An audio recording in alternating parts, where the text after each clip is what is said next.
When the city sleeps, a secret nation awakens. Vampires, they're everywhere. Ooh, we should be ruling the humans. But this Friday, There are worse things out tonight than vampires. evil We're gonna be gods. has a new enemy. That must have hurt. Wesley Snipes, Stephen Dorff, The world belongs to us. Blade. Rated R. In a world where podcasts reign supreme, two friends dare to ask, do you even movie? Hosted by filmmaker Henrique and movie aficionado David D. Neuer.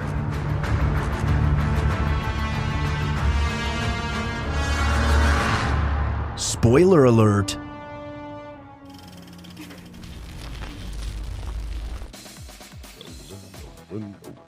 Is that how you want to, where you want to be when Jesus come back? I mean, it's either that or rolling. What? Yeah. Y'all know y'all be loving this shit right here. Did you ever see the Mad TV posing? Did you ever see? I'm sure you have. You've seen In Living Color when Jim Carrey does the goddamn, what's the song called? Imposter. Informant. I think it's Informant. He was that South African white rapper. Damn it! What the hell is his name? You mean Durant Wood? No. But he basically did an In Living Color sketch all about how that guy was a huge poser. I mean, a gangly white Canadian like him would know. Informer. That's the name of the song. Imposter Snow is what the sketch is called, because Snow was the artist and the song was called Informer and he called it Imposter. There was a white South African rapper named Snow. Yes. I'm checking. Hang on. I did not know that. I'm not denying it. No, I'm checking ethnicity. I had not. Canadian. My apologies. Oh, that's less. Jeez. Dave's like, sorry about making it extremely charged. Yeah, that's bad. This is the stuff I deal Well, with. he did reggae. That's what Snow did. There were a few white reggaeers, in the 90s, I feel like. Did you ever hear Eddie Murphy's Red Light song that he did when he was doing reggae, when I think Snoop Lion was kind of doing the same thing around that time? He did a song called Red Light. I don't even know if you can still find it besides YouTube, because it used to be on like the streaming services and whatnot, but I don't think it's even, I wonder if that video still, because I know he had a music video for it, but it was a pretty solid song. But I mean, Eddie Murphy is a musician technically. I like it. At first it sounded like praise, and then it became not so praise. I didn't technically. Well, I mean, people don't know him for his music. I feel like in this day, they know him because he was a comedian and a star. Yeah. Oh yeah. 11 years ago, Red Light featuring Snoop Lion. In this day and age, kids, they just don't know it. You know, they just don't understand. But yeah, no, that's a solid song. I haven't heard that in a while. Listen to that on the way home. Yeah. Yeah. You're gonna stick to that story? I'm gonna stick to that story, even though actually, if I want to listen to it on the way home, I still have to listen to it through my phone, because I still can only play CDs in my car right now. So what is the problem with the car? Oh, the cassette deck. The cassette deck died, which is how I had my adapter that played through my phone, or I could hook it up to whatever, because I have the cassette tape adapter thing. It doesn't have the FM hooked up. When I bought the car, oh yeah, you don't have FM. The FM is not hooked up. So I mean, in all reality, and I think I've said this on the show already, in all reality, I could probably just have the radio taken out, hook up the FM, and I'd be fine, because then I can use my transmitter. I'm pretty sure that it wouldn't be difficult. It wouldn't. How was the FM not hooked up? I don't know. That's how it was when I got the car. It just wasn't hooked up. Yeah, that's odd. Yeah, the car just never had FM radio, like in the AM. Well, okay, so it's weird because I can get FM radio, but I have to turn that fucker all the way up in order to hear it. And that's even just lightly. So you do have FM, it just doesn't work well. The antenna's probably not hooked up. Yeah. Strengthened. Well, have you tried an FM transmitter? Because it might be louder. I did. It didn't work. It didn't work at all? No. Like even when you cranked it? All it did was it just made it go basically silent. So like it's getting the signal, but I don't know if it knows what it can do with it, for that matter. It's weird. That's weird. Yeah. Yeah, you should just get a new stereo. I'm probably going to. They're not that expensive. No, I mean, actually, I was at my dad's shop a couple days ago, and he's got a couple, and I was like, "Are you doing anything with those?" And he's like, "Oh no, if you actually want one of those and it would fit, let me know." So, I mean, but even a new stereo is not expensive. No. But even just to get a new cassette deck for the time being. What?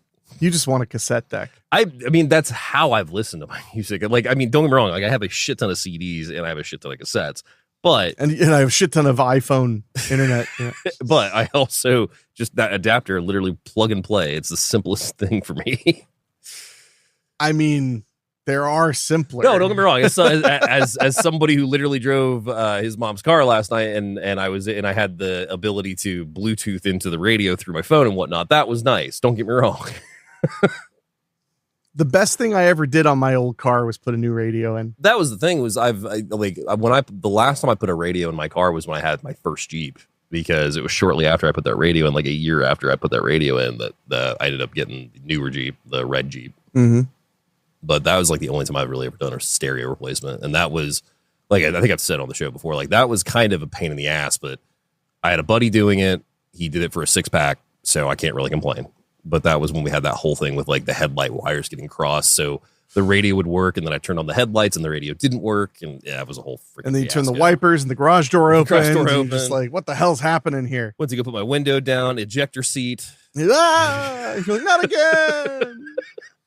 Yeah, cars are fun. They are. They're a blast. Yeah, sure. I mean, they can't all be the car. I love that movie. It's a good movie. Freaking Jaws, but it's a car, basically.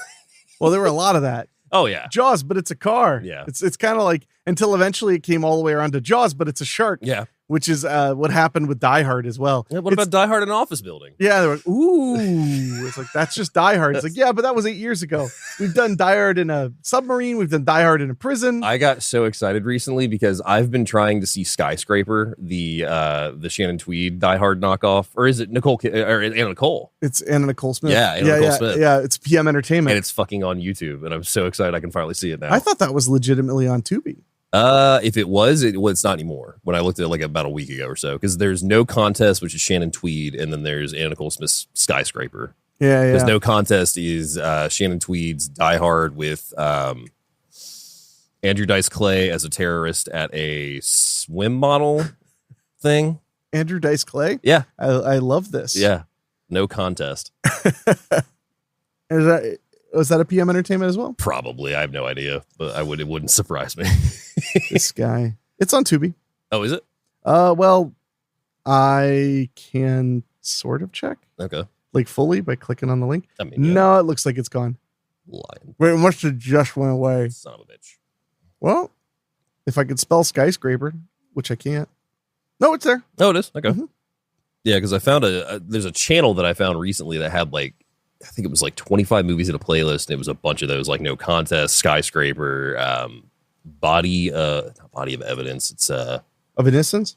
Maybe. I mean, that's the one with the radio DJ. Yeah. Yeah, that one's good. I think that was the one. Or was that? No, that's Night Rhythms. What's Body of Innocence is with Shannon Worry. Okay. Where was that Body of Influence? Is that the one that that's Influence. Yeah. God, there's so many body ofs. I watched Body of Evidence for the first time this year with Defoe and Madonna. Movie's trash, but it's a lot of fun. I've never heard anybody say a review that wasn't basically what you just said. Yeah. So that checks out. Yeah. Speaking of movies. Yes. Nah, I don't want to talk about movies. That's fair. No. So I saw a movie you haven't seen. Yeah, you did. Yeah. Yeah. Yeah. I'm dying to see it. Are you? Yes. Because I love Neeson. What? Then why haven't we rented the new Ice Road movie? Do we have to rent it? I thought it was on Netflix. No shit. Nope, it's out on Super VOD right now. Oh God, that sounded old now. Super VOD.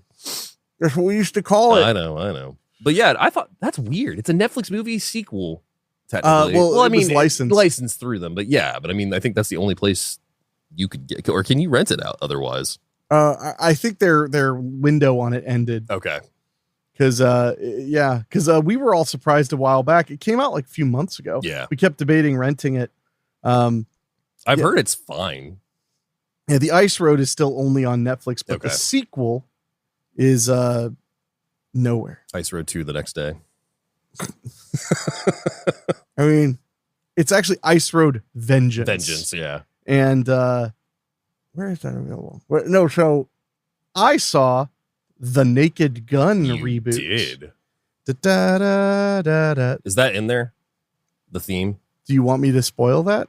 I mean, was that a spoiler? I mean, yeah. And it was like where they use it was really fun. It's genius. Okay. Yeah, you can only buy it for $25. The Ice Road Vengeance. $25. Holy Yep. shit. Yep, $25 purchase. It was put out by Vertical. Okay, that actually makes sense. I don't remember. I don't know exactly. I think it's been a couple of months it's been out. Yeah, it's at least been a couple months. But no, so the Naked Gun, that's one of those that I was not initially very excited about. Because comedies just haven't been a big part of the theatrical experience for a while now. Yeah. And then I think it was the second trailer that dropped was the one where they revealed like him talking to Frank, to his dead dad. But then it shows Paul Walter Hauser talking to his dad. George and of course, Kennedy. and it's George Kennedy. But then it just revealed like a line of cops all talking to their dead dads. The final one. The O.J. Simpson one, which in the movie, the joke is slightly different, but it's very, very funny. Still funny, yeah. So that's when I was like, okay, this might be pretty interesting. Yeah. It's 85 minutes. It just that's zooms. great. That's great. And I'll tell you one joke from the movie that nearly killed me. That's not a big spoiler because it's my kind of humor. There's a like tech mogul character, and he at one point invites Drebin to like his presentation or whatever. And as he's walking down, there are all these posters. Yeah. Right. And the first one's just like him, like with his hand on his chin, it just says like innovate. Yeah. And then it's like the next one is like him. And then it says like conserve, and he's riding a lion with like a bow and arrow. And then the other one is like reinvent or whatever. And he's like flying through the sky on like a jetpack or something. Yeah. But then the fourth one, it just says pumpkins, and he's just sitting with a pumpkin like on a bale of hay. And that just killed you. Pumpkins. Yeah. There's no context. No. Pumpkins. That one nearly killed me because I saw it once at the drive-in and I saw it again on Friday or on Monday. And it is so fast. Like when I saw it with Rachel, she like went to get some French fries and I was like, Rachel, you're missing, you missed that. Yeah. And she was like, what? I'm like, fuck. You can't, like, because there's so many gags happening all at once. That reminds me. So my father showed me a lot of movies probably early on that he shouldn't have, one of which was Revenge of the Nerds that I grew up with when I was like 6 or 7. Is that why you have problems? Let's not do that. Anyway, there is a great bit in Revenge of the Nerds right when they get to the college where they're carrying that giant trunk and the dude is on the golf cart and hits them, walks over their picnic, all this stuff. Well, my dad, no joke, rewound the movie 4 times because I would do this thing where like when we'd watch movies together and like we would like look at each other and laugh kind of thing. So every time I would like turn to look at him, I would miss like the big gag at the end. He rewound it 4 times so that I could see all of it because I kept turning and looking at him. He's like, no, you're missing it. Somebody should have told him it's easier to just give you a little swat in the head, you know? That's way easier than rewinding. Yeah, and literally it was rewinding because he had recorded. I think I've said this before. He recorded. It was we had a VHS. We probably still do at my parents' house that says "Revenge of the Nerds" and "Red Dawn" are on a tape together. 2 great tastes that taste great together. Yeah. No, but yeah, I was I've been a huge fan of the Leslie Nielsen movies. I mean, I was there when, like, for better or worse, when like Spy Hard and Stan Helsing. And he wasn't in Stan Helsing. Yeah, he is. He's a huge part of Stan Helsing. No. Yes, he is. David. Yes, he is. David. Uh-huh. We've been through this in therapy. Uh-huh. No, but like the Spy Hard, what was the other Wrongfully one? Accused. Wrongfully Accused. Those were the 2 that like they hit while I was a kid. Well, because he did a bunch of them. He also did like, Mr. Magoo around that time. He did. No, that was like 2000s. Was it? No way. No, I'm curious. All right. 1997. Oh, that was 97. No, you're right. But I bet you Wrongfully Accused is earlier in the 90s than I realized. I think it's like 95 or 96 because The Fugitive is what it's mocking, of course. And I think The Fugitive is 90. Oh, that's 98. Oh, wow. Okay. Man, were they all that much later than I thought? Spy Hard's probably, I was going to say, so that's okay. Next to the episode, the youngest one. But anyway, but so I got a real kick out of those movies. I saw the Naked Gun movies a little bit later, like when they would be on cable or whatever. But I thought that this new one, I knew that it was going to be at least pretty good because when he's praying to his dad at the beginning, he literally says like, Dad, I just want to be like you, except different, my own thing, but like you. And I was like, that's really funny because that's like the conundrum of the remake, requel, whatever you want to call it. Neeson does comedy. I mean, we've said that before too, but like Neeson does comedy really well. Like one of my favorite bits of his still is that fucking cameo in Ted 2 with the Tricks Are for Kids. Oh yeah. No, so I was at the lounge yesterday with our buddy Nick. Yeah. And she was talking about how funny that was. And I was like, and then the end credit thing. And she was like, what end credit thing? And I was like, no, the best part is at the end credits when he comes back. And she was like, holy shit. Yeah, and he's beat up and just puts the box on the counter. No, it's good stuff. I'd say next to that, and probably his appearance on Life's Too Short, the Warwick Davis show, where he comes in to talk to Ricky Gervais and Stephen Moyer. Stephen Moyer? No, Stephen Moyer. It's Stephen, who's Ricky Gervais and Stephen Merchant. Merchant, thank you. Moyer is Bill from True Blood. That's nice, dear. Well, anyway, he comes in and wants to do a bunch of comedy, and that bit's hilarious. Well, I think it's really interesting to choose Liam Neeson because he and Leslie Nielsen had a very similar track in that they both made a pretty moderately successful career out of being kind of a side character actor with very few starring roles. Like Neeson starred in Darkman, but Darkman wasn't a huge hit, even though I think it's a phenomenal movie. It wasn't a huge hit. And that is like the one thing I hate when I talk to like people on the internet and stuff, like when I'm trying to be friendly. Yeah. And I'll point out like how the movie did theatrically. I'm like, but it's such a good movie. I'm like, it doesn't matter. Well, no, it does. It does. I mean, it does. But we're talking about how it was received, not how we feel about it. Yeah. Because this show is full of movies that we think are great. Oh yeah. That had terrible. Some of them. I mean, we have some that were big hits, but like, many of them are like surprisingly not successful in the box office. And sometimes the audiences weren't ready, or it was bad marketing, or you got it from a toilet seat, that too. Whatever it might be. I got bad box office from a toilet seat. That's what the doctor told me. But so when you look at Leslie Nielsen, he was a character actor. He was on TV all the time. Yeah. Then Airplane happens and people were kind of like, wow, that came out of nowhere for him. Yeah. And then he becomes a funny man when he was like never humorous, really. Was Police Squad before Airplane? Okay. No, Police Squad was inspired by his performance in Airplane, if I'm remembering correctly, because Airplane was a while back. Airplane's like 1980 on the nose. Yeah, and then Police Squad I think was like 81 or 82. Check. I'm almost certain. I've been watching it because there's only 6 episodes. Yeah. Well, have you heard the thing? 82. The thing about that they're like, the problem with the show is you had to watch it. Well, it was during the dinner slot, right? Well, I don't know that much, but they said that the problem was people weren't used to television being so cumulative. Yeah.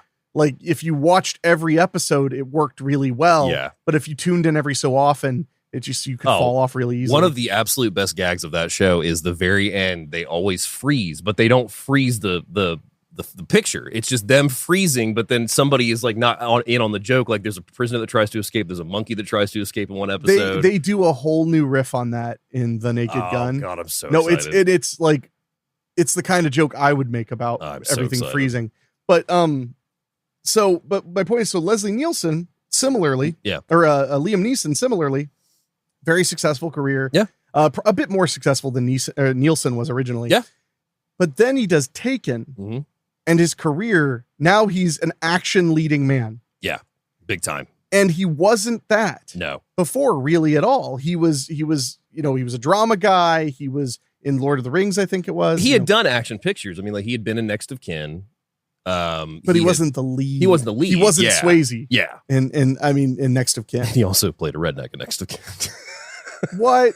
Briar. Those Hazard boys are rednecks?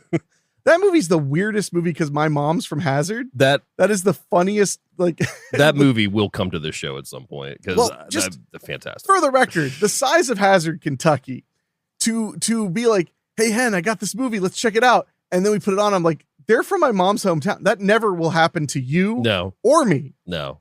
Oh, fuck. He does. So he does Next of Kin and then does Darkman. Back to back. Well, and it must have been tough because when Darkman kind of was not a big hit. I don't know if it fully flopped, but it wasn't a huge hit. It was big enough to get. That's how you knew that the box office wasn't what they wanted, because Universal was notorious for, and I think it was overall a good thing, obviously, for sending their modest theatrical successes straight to the video department. Yeah. Hence Tremors 2, Tremors 3, hence Darkman 2 and 3. But I mean, I'm still very fond of those direct-to-video sequels. Have you seen Neeson's, I mean, I call it Neeson's Braveheart, but Rob Roy?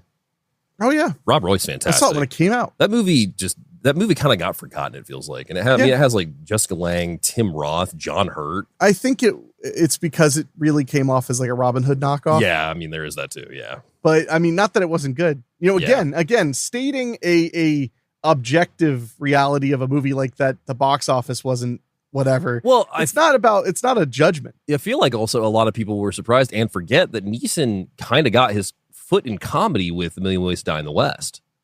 Well, yes.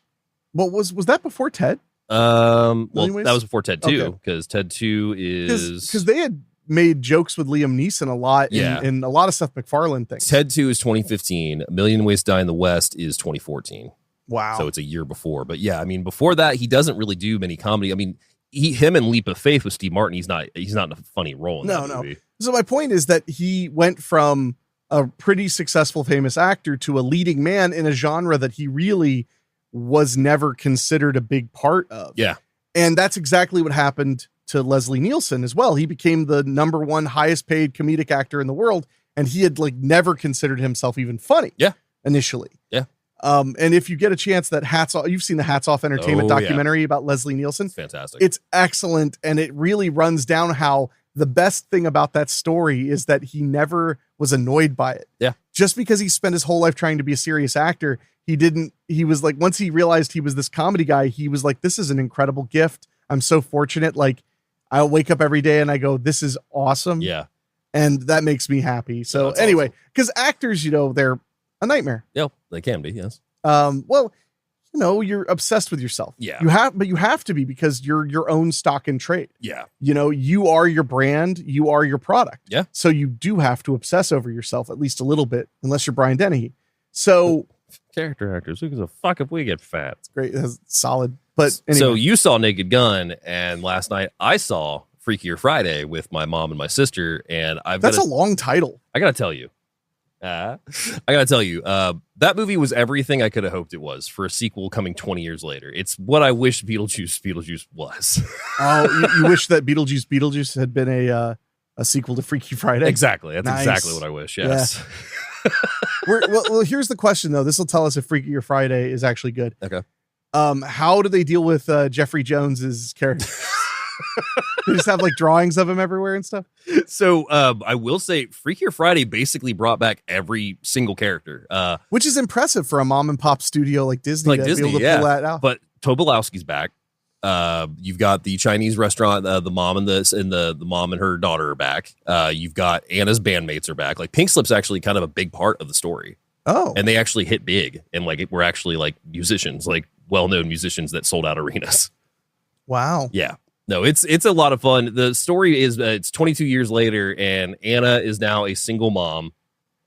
She ends up meeting a guy that ends up being the father of a girl that her daughter is fighting with at school. So they end up hitting it off. So the two are combative already because they're already enemies at school. Well, then their parents start dating, and then 6 months goes by, and their parents are engaged and getting ready to get married.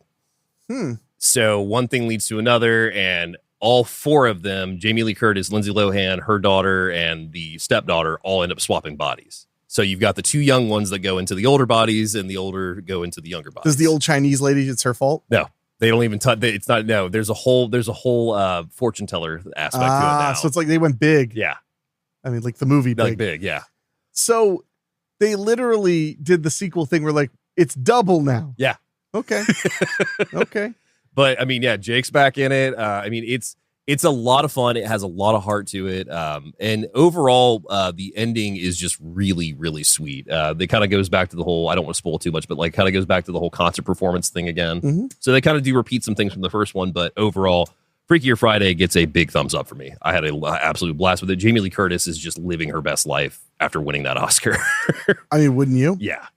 I mean, it feels like she's doing roles that she wants to do. And it feels like for a while there, she wasn't doing a lot of projects she wanted to. Really? I felt like she just kind of wasn't doing much. I mean, she was just kind of taking a break. Yeah. You know, because my until sister Halloween really like shot her to the sky. My sister was telling me it was hard. It was crazy because she had just seen her in The Bear recently. Oh yeah. So it was crazy to see her in this versus like her character in The Bear. Yeah, my mom spoiled that Jamie Lee was in The Bear. My mom just texted me and went, "I love that Jamie Lee's in." She just loves Jamie Lee. Yeah, she always has. My So she got all excited. I was like, I guess she plays his mom. And now I'm doing it to anybody. But you know what? It's been out for months. Fuck you. That's fine. Well, I mean, that was the first season, though. That I think, or the second. Second. It was I think one of them. the finale of the second season. It's my point. Because that fucking episode's packed with so many people. What? It's not as funny to question you. But if I challenge you, it's always funny to see your reaction. But yeah, Freaky Friday, 100%. Go see it if you're a fan of the first one. I hope it does well too, because so far it's got a 7.1 on IMDb. No idea of the box office, but it is getting pretty decent. Well, it's only been out. I mean, as of the recording of this, is about for a day or two. 2 days. Previews basically. and Friday is all that they have. So, in our showing yesterday, we went to a 5:15 showing, and I mean, it was pretty packed. It wasn't sold out, but it was pretty packed. On a Friday, that's pretty good. And I got we went to Sinopolis, and I got the hot dog and popcorn combo. Didn't realize it was a foot long, so they bring the food to me, and it's just were you like I wonder how big that hot dog was, and then you hear the doors open here. Dun, dun, dun, dun, dun, dun, dun, dun, dun, dun, dun. Oh my God. They just walk up there like, "Your hot dog, piggy." Ziggy piggy. So and with tax, it was only like $174.89 for the hot dog. I gotta say, I do love those seats at Sinopolis. Man, those are nice. Yeah, I don't even remember them. They're the kind that recline deep, so it's like you kind of sit back deep, and then the ones at the Green. Yes. Yeah, the Green Cinemark the table and everything. They have the ones which I call the pocket emptiers. Because they will. Because at our regular theater, it's just a normal. You just recline. But at some of these theaters, you recline and you sink. Yeah. And literally, when I go to the Green where they have those, the first thing I do when I sit down is just take everything out of my pockets and put it in the cup holder, because I've like caught my phone falling out of my pants so many times at that theater. So and they're also the ones that'll put you to sleep the hardest. Oh yeah. Because they're like, it's like those seats are just like, let me just hold you, little bird. Let me just hold you, little bird. And you're like, okay. So luckily, I mean, I don't go there very much. I never go to Sinopolis. I forget it's there. It's not far from me. Literally, I was thinking like the last time I was there, I think it was when you and I saw The Predator. Yeah, The Predator. Yeah. Because I think other than that, the only time I've been there is when I went to see Bad Times at the El Royale for a bachelor party, the start of a bachelor party. Oh, I remember that. Yep. That was fun. That was when the video game bar was still down there, and that video game bar closed a couple years ago, I want to say. I mean, who wants to watch video games get drunk? I would. Fair enough. But and we talked about Together, right? Yeah, we talked about Together. Yep. So because we saw that. Yep. Together. Let's do that together. So and next week we'll be talking about Weapons. Yes, we will. We're gonna go see Weapons. Which I'm getting amped. And I'm probably gonna go see. I might see Naked Gun tomorrow. We'll see what happens. Wuss. I want to go see to the drive-in because I want to see. I want to see because I'm curious, but I'm not in a big hurry. I'm curious about Fantastic Four because I've heard so many mixed reviews on it now. See, the problem for me is that the good reviews I was already not that excited. Same. So it's not. I mean, like if I wanted to go to the theater and there was nothing I hadn't seen, I'd go see it. It's just I've heard the number one thing I've heard, and if I'm wrong about this, feel free to write into the show. But the number one thing I've heard is the approach of where they put it in timeline wise is really odd.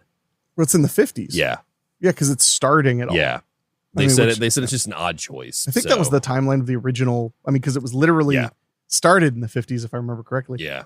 So I mean, comic book movies are fine or whatever. Yeah, I hadn't seen one in a long time since. We're talking about one today on the show, technically. No, and we're talking about one of the granddaddies of comic book movies because Burton's Batman is actually not that far apart.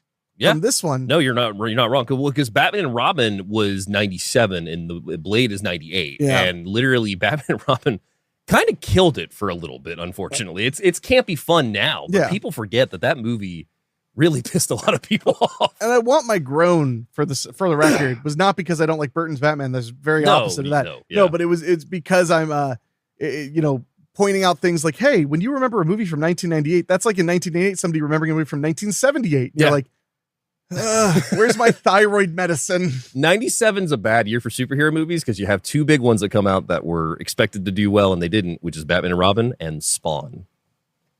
Yeah. Spawn. Which, in all honesty, if you think about it, Spawn kind of has more of a in tow line with Blade for the R-ratedness of it, even though I think it was released as PG-13 because you got Spawn was PG-13. Spawn was PG-13 in theaters. You could get the unrated on VHS when it came out or DVD.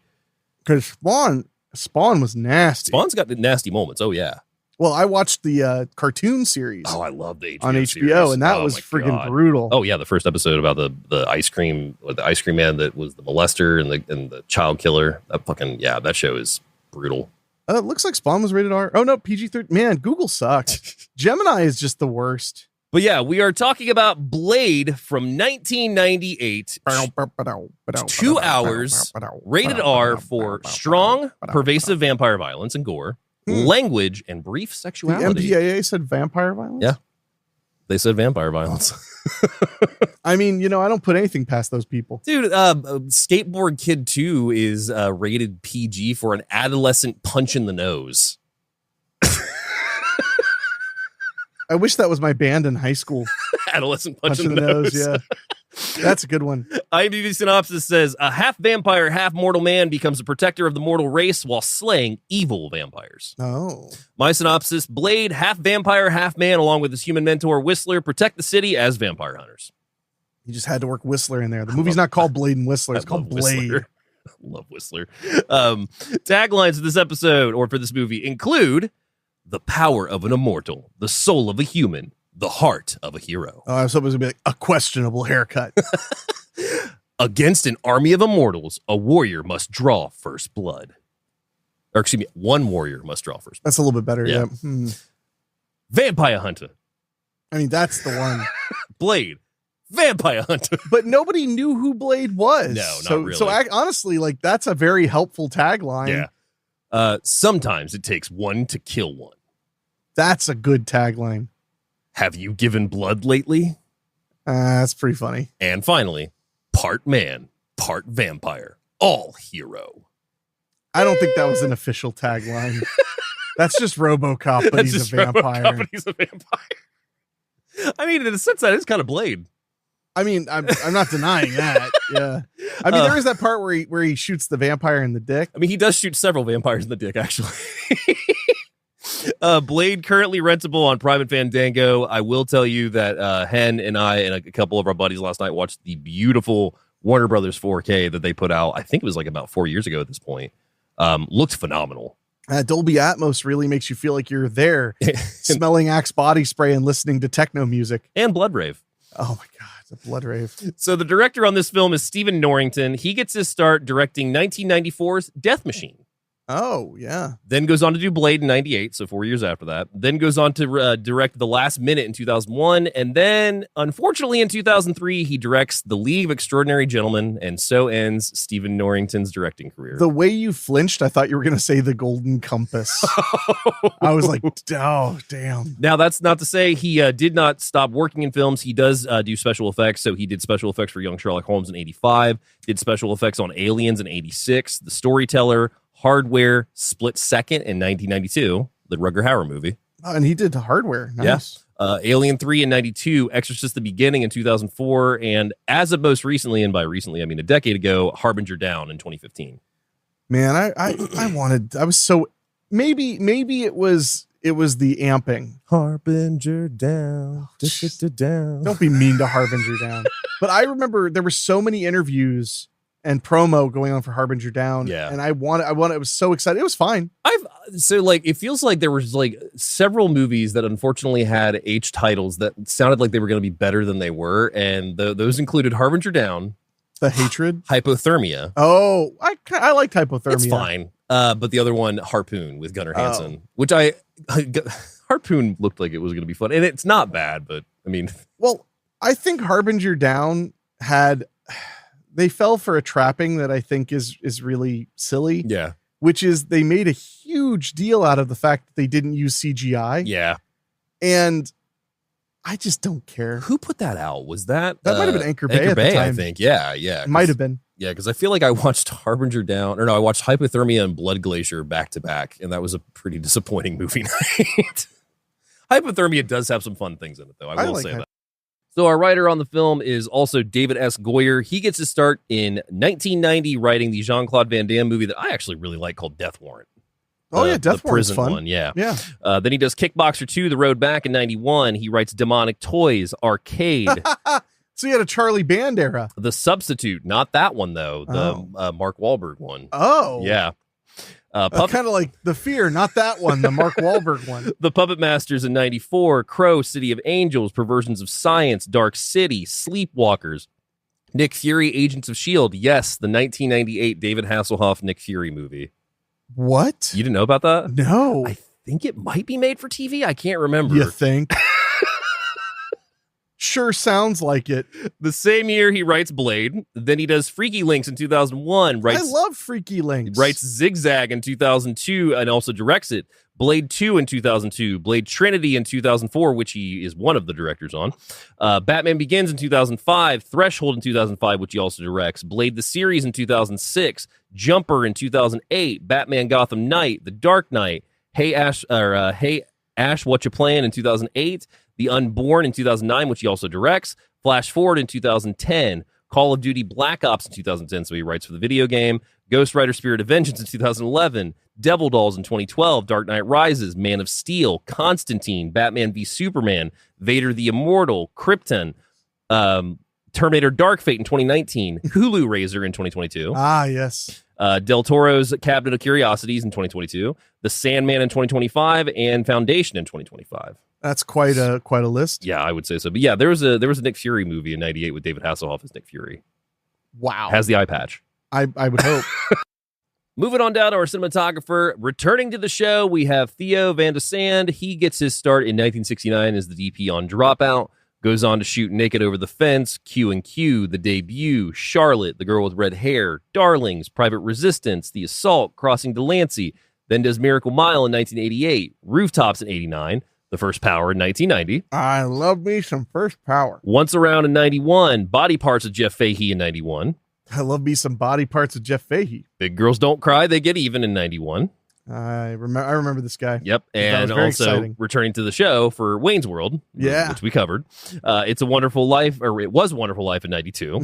Exit to Eden 94, Bushwhacked in 95. So yeah, returning to the show a couple times. Yes. Practice, The Volcano, Blade in 98, Cruel Intentions, Big Daddy, 2 Days with Maury, Little Nicky, Double Take, High Crimes, Out of Time, Little Black Book, Beauty Shop, The Riches, October Road, The Hole, Grown Ups, Just Go With It, Beauty and the Beast remake, Grown Ups 2, Homefront in 2013, Bad Santa in 2016, Carnival Row in 2019, Bosch in 2019, and most recently, Beautiful Wedding in 2024 is what he shot. Wow. Still working up to like a year ago. Yeah. Nice. Moving on down to our cast, we have Mr. Wesley Snipes, who plays Blade in the film. Oh, he's in this? He gets to start in 1984 on All My Children.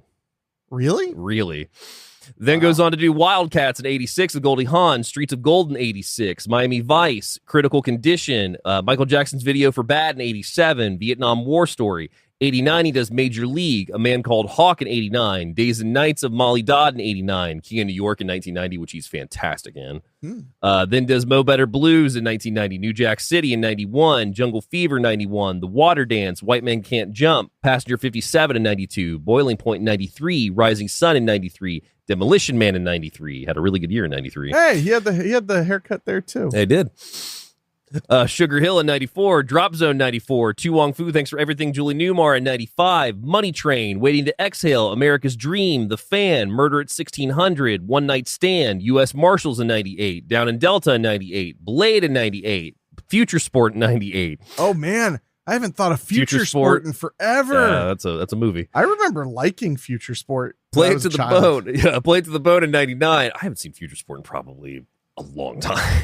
Wow. Art of War in 2000. Oh my God. Disappearing Acts 2000. Liberty Stands Still in 2002, which I want to give a shout out to.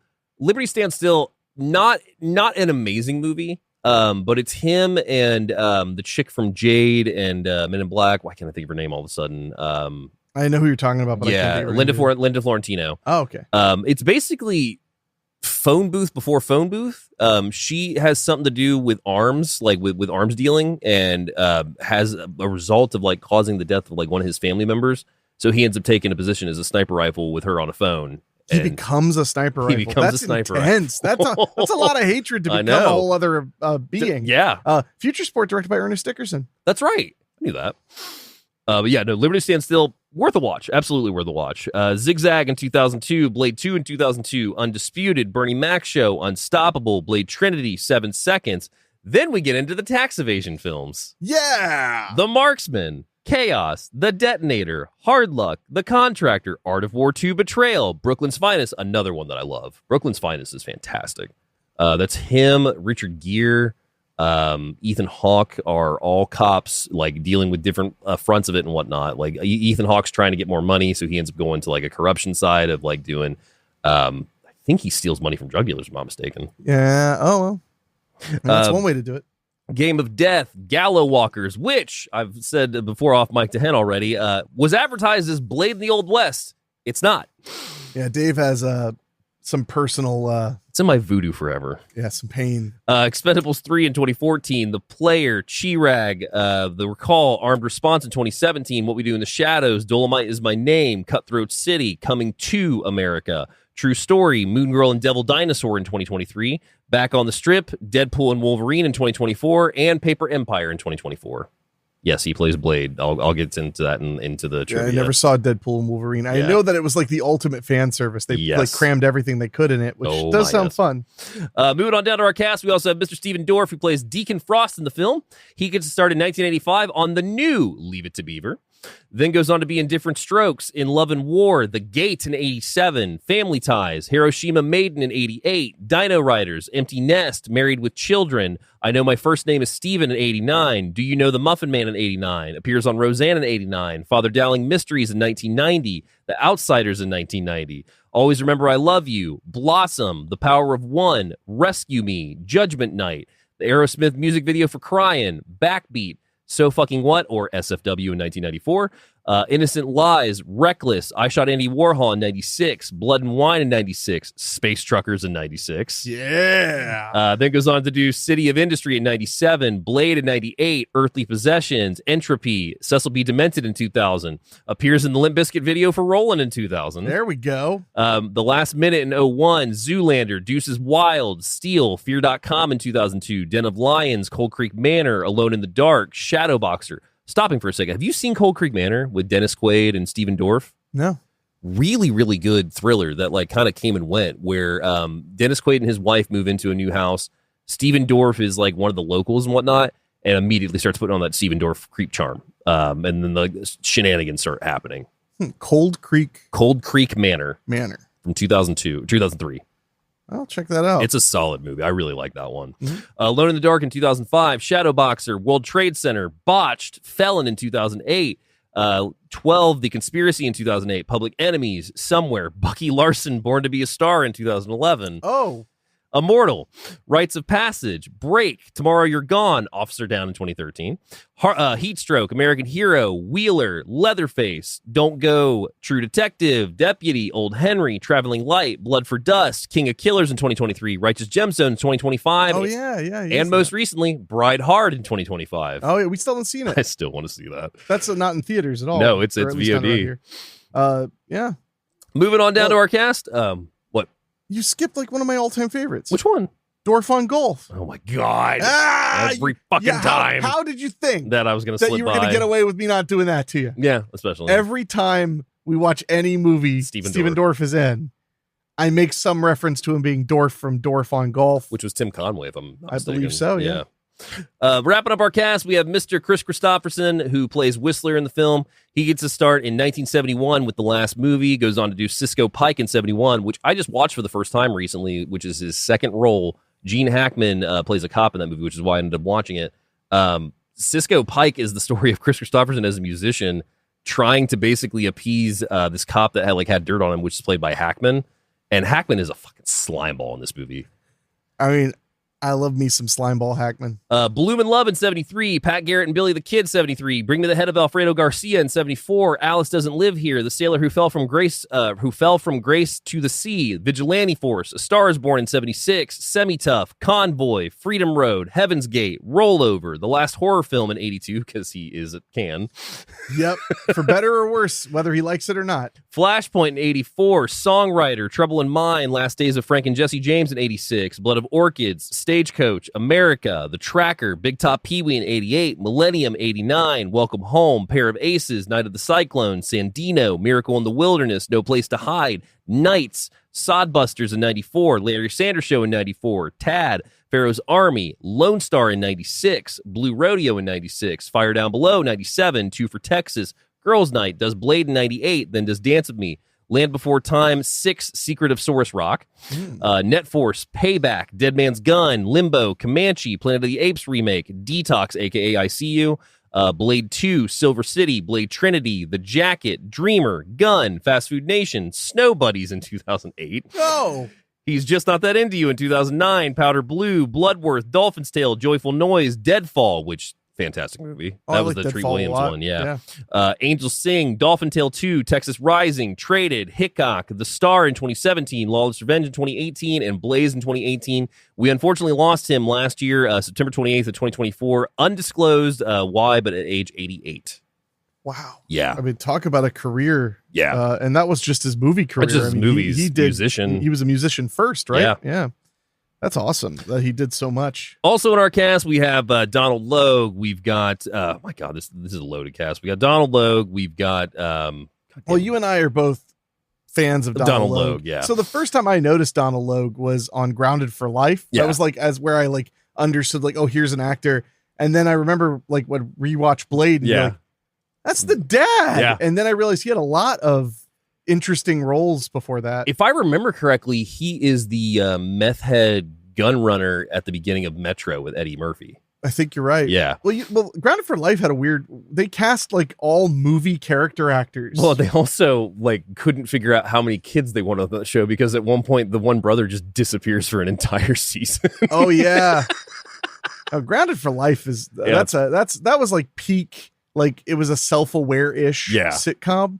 I always loved that one. But like, yeah, I just remember I would see cast members from Grounded for Life in the weirdest places. Yeah. Because they really seem to pick oddball film character actors to be all the leads. So, you know, I would just be like watching some like really violent mafia movie and be like, hey, it's the uncle from Grounded for Life. Kevin, what is it? Kevin, oh shit. The hell is his name? Kevin O'Connor? No. I'm not sure about that. Yeah, I can't remember. But he's like a softened Michael Shannon. Yeah. No, he's like Michael Shannon, like the draft dodged or something. He appears briefly in True Romance because we were watching that recently. Oh yeah, he was in a ton of stuff. Still is. So what was your first time watching Blade? Oh man, that was definitely a VHS Blockbuster rental. Everybody was talking about it when it came out. It was a very big deal. It was extremely influential. It caused everything to be, for a hot minute, very slick and painted in techno music. Yeah. So much so that I made tons of references to Blade in my first feature film, Marty Jenkins and the Vampire Bitches. You did. There's a whole part where he talks about like, you got to have your stake, your cross, and your techno music. Vampires hate techno music. So that was one of them. And the other one was like the guy who makes potions for him. His name was Hummer. Yeah. Instead of Whistler. Very clever guy. That's me. Very clever guy. But that tells you just how influential it was, because I was much more, because I was a little movie nerd. So I was much more into like Fright Night and some of the earlier vampire movies. Yeah. But Blade made a huge, impact, being this big, massive action blockbuster with vampires. Well, and the 90s are really weird for vampire movies because they're kind of all over the place, because you've got things like Subspecies, you've got things like Buffy the Vampire Slayer, Innocent Blood, Interview with the Vampire, John Carpenter's Vampires. They're kind of a little bit like you got a bunch of period pieces too, because Bram Stoker's Dracula. Yeah, I was gonna say, I mean, I feel like the biggest vampire movies of that period, as far as influence, were Bram Stoker's Dracula, Interview with the Vampire, and Blade. Yeah. They all made a huge impact on how people understand vampires. But you got to remember, people like to talk about how like hot vampires got with Twilight, but I mean, in the 90s we had Forever Night, which was literally like a vampire detective show that I adore. Yeah. Big thanks to my buddy and listener Craig Cohen for sending me all 3 seasons on DVD. Not to mention, you also have one of my personal favorite movies, Night Hunter. With I think is that the one with the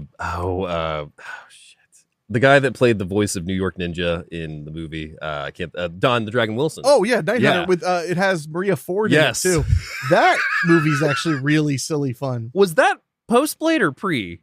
That had to have been post, or yeah. That had to have been like 95. Something. No, maybe it was post Blade. I was gonna say I think it was, but I could be wrong. But I mean, yeah, just even looking over this list, From Dusk Till Dawn, 96. 96. Oh yeah, wow. From Dusk Till Dawn's another one that was very influential. Yeah, I mean, From Dusk Till Dawn, Vampire in Brooklyn, not really influential, but Bordello of Blood, Death by Temptation, Dracula Dead and Loving It.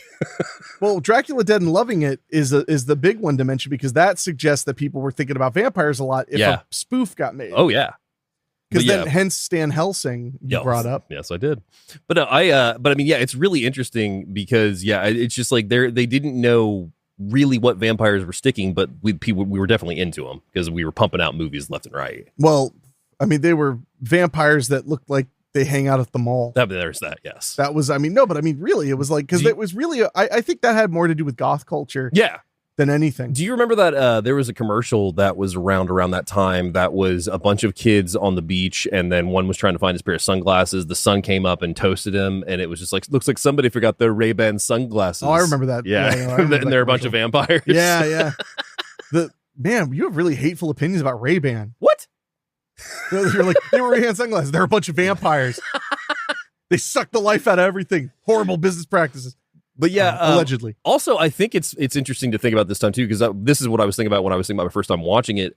This is also at the time still where movies in theaters, it still takes about a year for it to hit home video. Yeah, year and a half. Yeah, because I remember how I saw Blade was I had gone to my buddy's house and his older brother and their friends were upstairs watching Blade because I remember I was downstairs and I saw the empty VHS case for it and I was like, oh shit, what's David doing? They're like, oh, they're upstairs watching Blade. So Taylor and I snuck in and watched the first opening 5 minutes.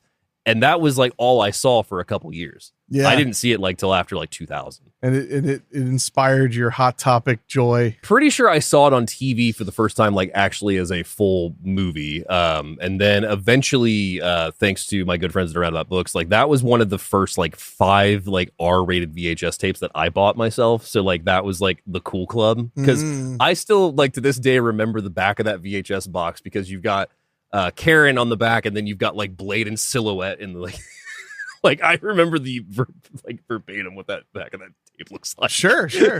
Well, I mean, it really was a fun movie. It was a solid action movie. Oh yeah. Snipes is at his best, even though after rewatching it, I forgot how cheesy. He's cheesy. He's really silly in this. But I mean, it works. It's a comic book movie. It's a comic book movie. It and like we said at the beginning of the show, it also gave superheroes again that kind of shot in the arm it needed. Yeah, I didn't know Blade was a quote unquote superhero till years after I'd seen the movie. Yeah. Now I'm curious, what were the superhero movies after Blade? Real quick, give me a second. I mean, there were we had Blank Man before that. God, I love Blank Man. Hey, look, I'm a crime fighter. Blank Man will come to the show at some point. Yes, it will.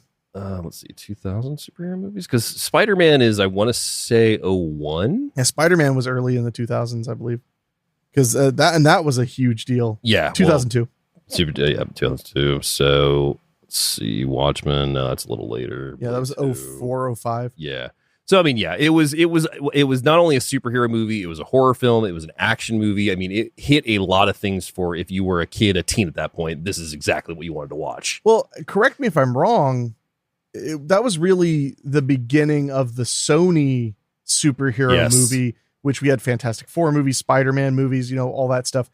That was the beginning of that cycle. I don't know that it resurged all the superhero franchises so much as just but Marvel was really popping for a minute. I think honestly, it's worth mentioning, and I mentioned this to you off mic. This is a very hard R horror movie, or hard R superhero movie. Wow, the R is used very well. Wow, he means R rating. Yes, in case somebody's actually freaking out. But no, I mean, this is rated R, and it's a hard R. Yeah. Oh no, it's a very violent movie. Very violent movie. Anytime Deacon Frost says the word fuck, he just has a way of saying it that is just in your face, like, hey, we're doing this. Oh yeah, and although the violence for the most part didn't hold up as far as like being gruesome. Well, I mean, because like it was plentiful. You got vampires turning into ash really quickly, but like more of the blood and gore comes from them attacking humans than anything. Yeah, well, I mean, until they start exploding, slicing appendages, yeah, and until they start exploding. Yeah, there's that. But we open in 1967 with a pregnant woman is attacked by a vampire, which is revealed to be Blade's mom. She does not survive, but Blade does, and he is essentially born a vampire. Well, sort of. He's half vampire, else. half vampire, half man, aka a Daywalker. He is a vampire. He has all of their strength and abilities, none of their weaknesses. Which that's an awesome. No, he has their weakness. Which one? Thirst. Oh, well, there's that.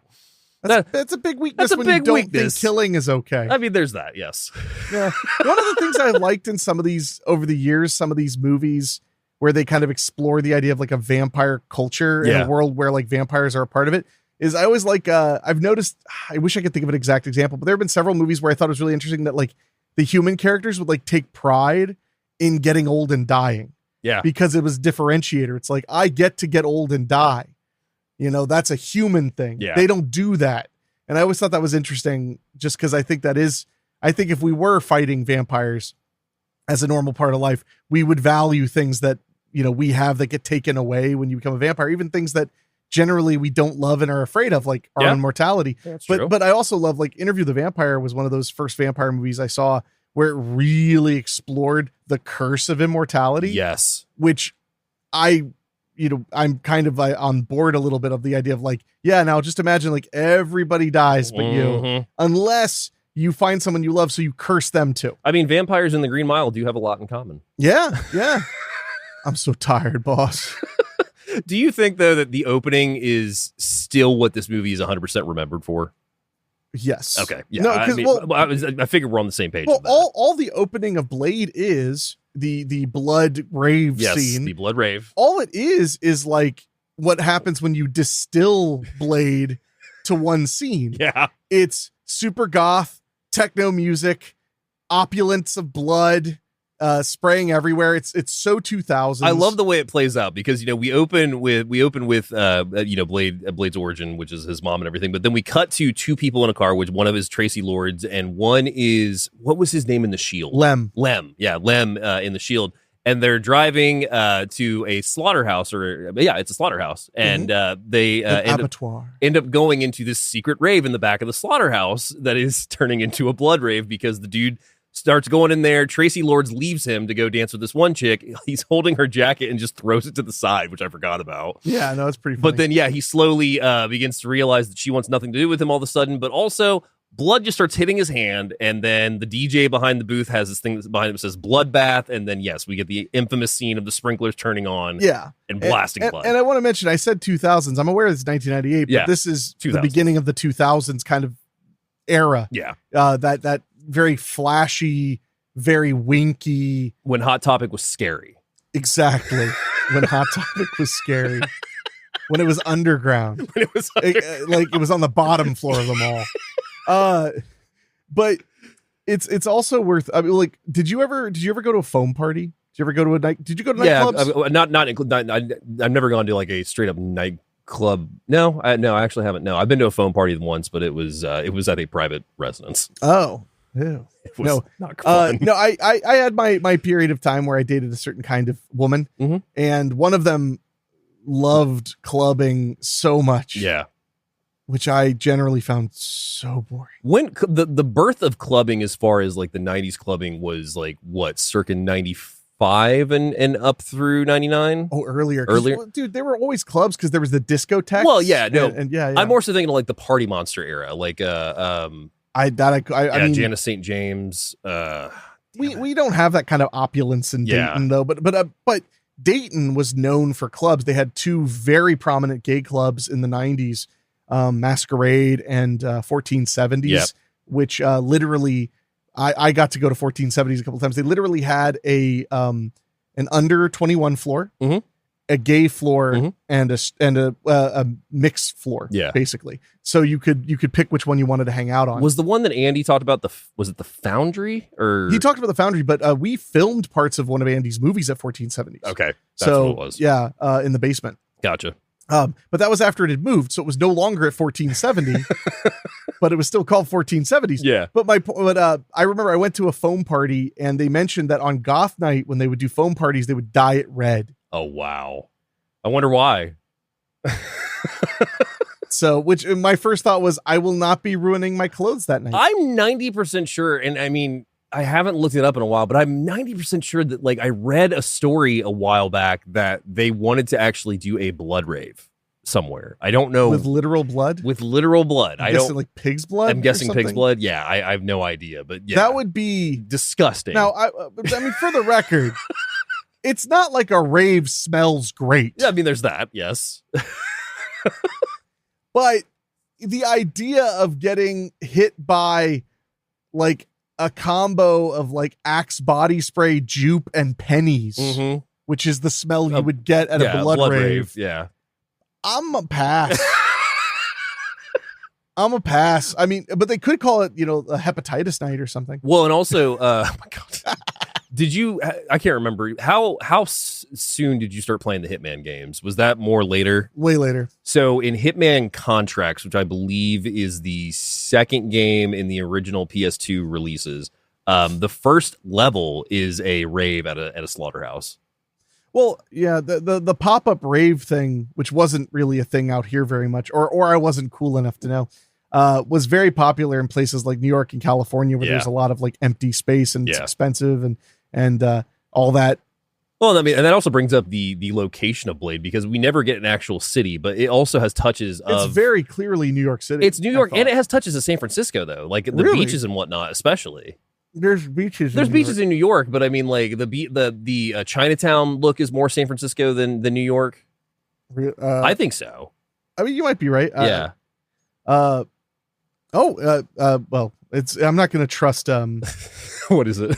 I'm not going to trust Gemini, but no, it says Los Angeles. Okay. Wikipedia says Los Angeles.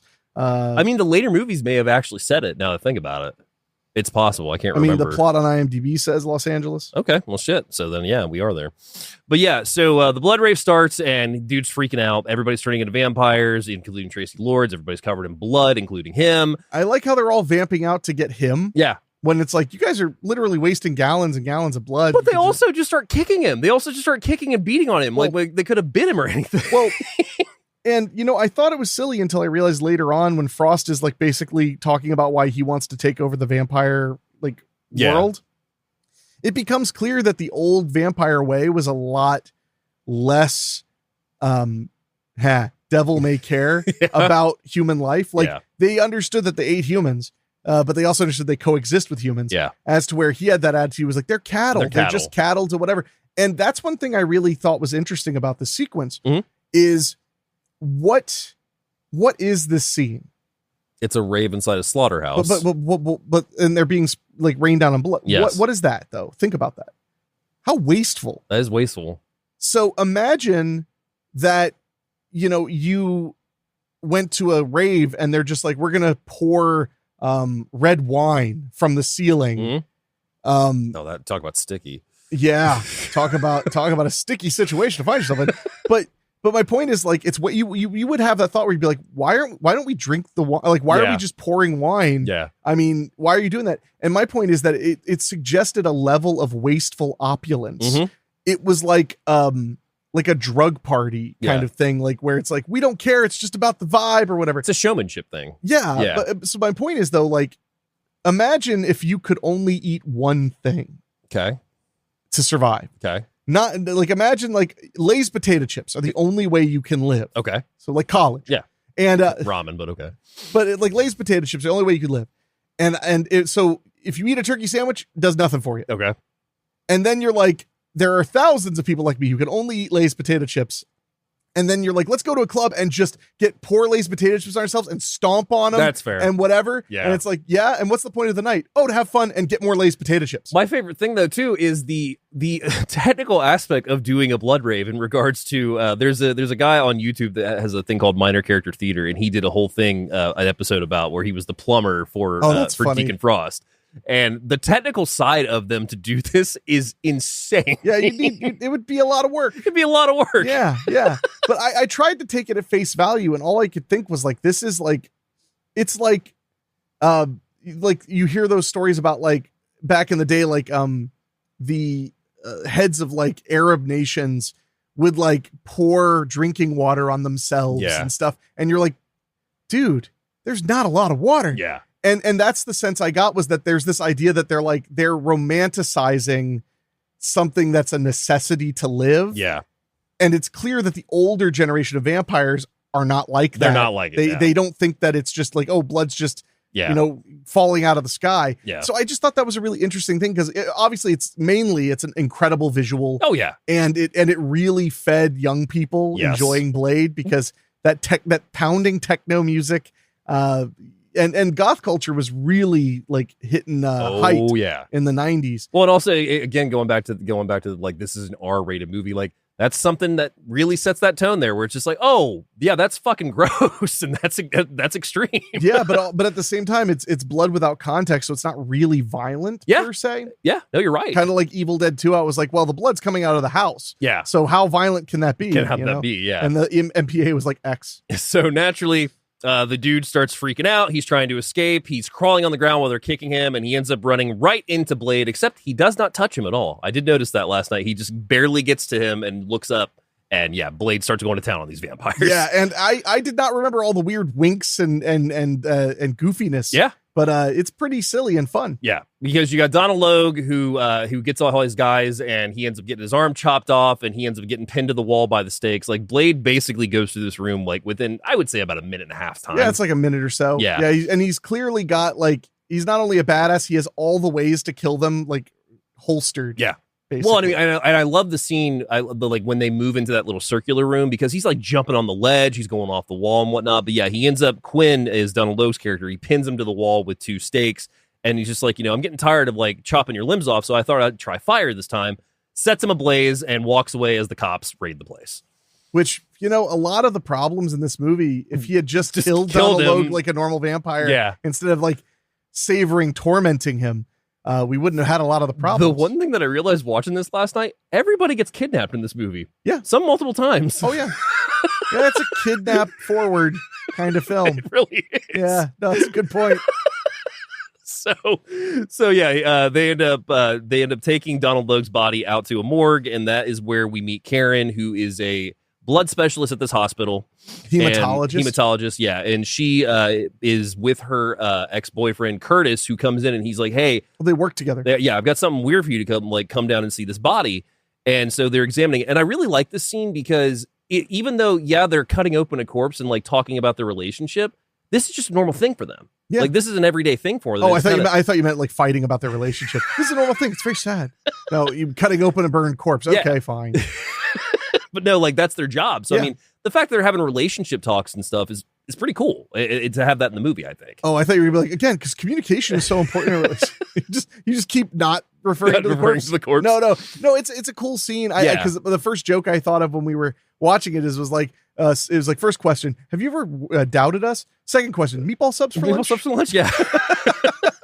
But Quinn ends up not being dead, of course, so he ends up attacking Curtis, bites him, even bites Karen, and right at this point, Blade shows up at the hospital and tries to save her. The cops start firing on him, which is my favorite of his interactions, where he goes, "Motherfucker, are you out of your damn mind?" Because they shoot him in the chest. Bulletproof vest thing. I love it. He has a bulletproof vest, but don't worry. It's sculpted to look like muscles. Yep. Yes, Not it that is. he needed help. No. This is peak Snipes. Oh, yeah. This is peak Snipes. Man, in every direction. Yeah, well, physically, comedy-wise. Fucking Pastor 57, Boiling Point, Drop Zone, Murder at 1600, and this is right before Art of War, which is one of my favorite movies. And Demolition Man, he was ripped. Ripped in, yeah. So, but yeah, the cops shoot at him. He yells at them, ends up grabbing Karen. There's a whole crazy scene where he ends up throwing her across the street and onto this building really far and dislocates her shoulder. Yeah. But he's a gentleman, so he puts it right back in. Yeah. But then also the cops are shooting at him while he's carrying her to safety. Like, and you even pointed out last night, really good shots too, because they're shooting with a gun across a long way of street. Yeah, they're shooting with they make it seem like it's an automatic gun, and he's like a building over and down, and they're like coming close to hitting him. Yeah. And they were like the anti-stormtroopers. They were very good. Very good. So Blade ends up taking Karen to the hideout where Whistler is, played by the great Kris Kristofferson. Yep. And this is one of my all-time favorite roles of his. He's such a badass in this movie. Yeah, well, and he's an effortless badass. Yes. You never really, not until the third act. Yeah. Or near the third act, do you see him do anything badass other than just exist? Yeah. But he's so good. Yeah. So he's just like, one of my favorite lines, bringing strays home now, because he's brought Karen and he's trying to save her because she's been bitten. There's a window of time they have for her to not transition, so they're going to try to save her by injecting her with straight up garlic. Yeah. Or garlic extract. It's like or something. Garlic extract. Essence of garlic or something. Yeah, which is an interesting and clever concept. You know, like I always thought, like, wouldn't the cure be like holy water? Although this one, there's no holy water. Yeah. They don't do that there. We don't do that. We don't do that here. But yeah, so they inject her with that, hoping that it'll slow the spread and potentially stop it. Yeah. Because yeah, it's one of those things. They skip a lot of my favorite vampire lore, but I'm totally okay with it. Yeah. Well, I like the fact that when he injects her, like her bites actually kind of like steam a little bit. Oh yeah, no, it's like have an effect on it. Well, and I love that the way they can tell how she's doing is how fast her wounds are healing. Yeah. So it's the opposite of the normal thing where you're like, these aren't closing up at all. This is bad. Instead, they're like, these are closing up really fast. This is really bad. So we see also that Whistler is Blade's mentor. He makes the weapons and he uses them, as Blade says. That's what I love. He makes the weapons. I use them. It's a good setup. He makes the weapons. I use them. He has a lot of that very matter of fact, what was that line where she was like, so there's no cure, and I was like, I'm shocked he didn't say I am the cure. Like I was waiting for him to say it. He didn't. Yeah. But I was like, that would totally be something Blade would say. So now we cut over across the city to the pure blood vampire location, which is all of them sitting at a long ass table led by Udo Kier. Of course. And again, Udo Kier at his most Udo Kieri. Yeah. I love the joke that we riffed last night where it was just like, all right, to be a true vampire, you must fuck life from the gallbladder. And like, we get the gallbladder thing again. We've heard it. We got it. So, also, I don't think that's true. It's not true. So they express that they are basically upset with Deacon Frost because Deacon Frost is in the waiting room. He gets brought into the chamber, and they're basically like, your clubs are, they're making a bad name for us. The cops are onto us. Like, you can't keep treating this shit like this is okay. Like, we hide in the shadows to exist with humans. We can't be like showcasing this shit. Yeah, and we get the sense that basically what we have here are what are basically vampire elders. Yes. Of these elder sects of vampires, and Frost is an upstart sect. Yeah. In a way, he's Muhammad. In a way, yes, you could say. Praise be unto him. but he's an upstart, he's an upstart sect. Yeah. He's a new sect, which they don't really. He's young blood. Yeah, well, he's not a pure vampire because he was turned. He was turned. And that was one of the first vampire lore elements of Blade that I remembered right away when I was rewatching it. Is I even asked you, I was like, yeah, in this, if you're born a vampire, you're a full vampire. They don't take as much value in if you're turned. Yeah. And which is not a common vampire thing. The other vampire things, the vampires aren't born. No. They're the only way they procreate is by infecting the living. And this one, they're a little bit more like a race. Yeah. Which is an interesting take on it too. Well, and this is Frost's whole explanation of the humans are cattle. We shouldn't be, buddying up with them. We should be owning them. We should be feeding on them. We should rule this fucking world is his whole thing. Yeah, we're apex predators. We should rule it. Which is a funny way to look at it when it's like, what would really keep the blood supply great if the most of the humans died and lived in fear and were aware of you to protect themselves. Yeah. I think that's a little dumb. Yeah, I would say so. but that's the thing. Frost is brash. Yeah. As to where when he talks to the other vampire leaders, they're very thoughtful. Yeah. They're clearly educated. I mean, they're probably 300, 400, 500 years old too. Yeah. But they're very thoughtful, educated, aware of the history. But then we find out really soon after that Frost is hanging out in the archives where the vampires keep all of their religious artifacts of sorts. The vampire Bible, as they call it. The history of it. Yeah. Yeah. But he's obsessed with translating parts that have never been translated. Yeah. That can't be translated. Because there's no one to translate it. Yeah, because the it's text a is dead so old. language. Yeah. But I would say undead language. But yeah, fair. But it's funny because that's also a really interesting thing for young upstart. Because what's he doing? He's doing something that literally everybody else already knows you can't do. Yeah. And he's like, I think I can, though, which would rub them the wrong way, too. They'd be like, why would you be able to do it and not, 3,000 years or whatever of vampire, history? Why couldn't we have done it if you can do it? Yeah. But he also is like using technology. There's a lot of elements of Frost that are very youthful future. Oh, yeah. Like his focus on computers, his focus on technology, but also his focus on opulence, his focus on narcissism, which I was trying to place that because it's the 90s. Mm-hmm. So we're past the 1980s yuppie thing. But I feel like there's probably a theme that I might not be picking up on because I grew up in the 90s, but I was like, when in 1998 I was like 13 or whatever. It's kind of fascinating too because like if you think about it, like Deacon Frost he's really in over his head, but he'll never admit it.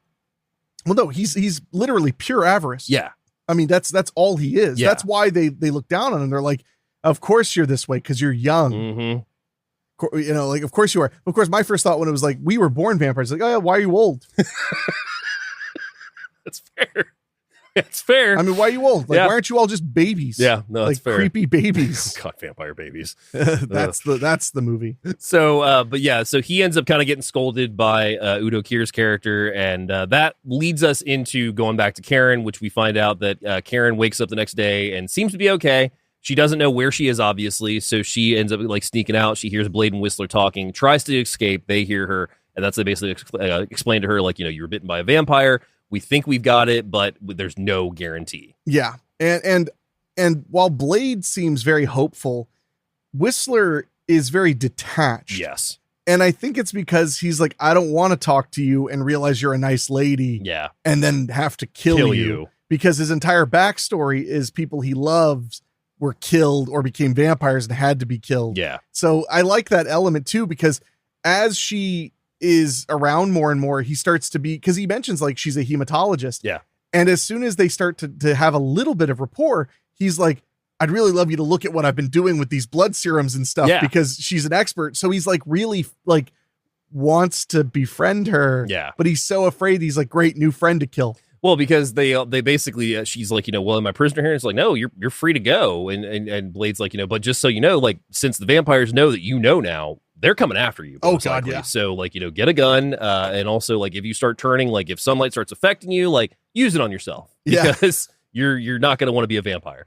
So, she ends up leaving and goes back to her apartment. There's a cop that is, there's a whole little section where she's on the elevator and she sees these markings that we start to see that are vampire markings of ownership. Which I like that because it's one of those things where like once you know about something, you see it everywhere. You realize that it was already there. It was ubiquitous. Yeah. So she's, paranoid and whatnot. She gets to her apartment and this cop comes into the apartment later and he's like, hey, we heard like that your worker said that you were kidnapped. And she's like, well, what about my other worker? And he's like, oh, Curtis. He unfortunately passed. And he's like, but you don't have to worry about that. And she's like, why? And he's like, because you're dead too, revealing that he's working for the vampires, but she thinks that he's a vampire. So she sprays him. She sprays him with garlic spray instead of pepper spray. That Whistler had given her, garlic mace. And I love his reaction. He's like, garlic? What do you think? I'm a vampire? Yeah. And then Blade's just right there. Yeah. And I love it too, because we said this last night.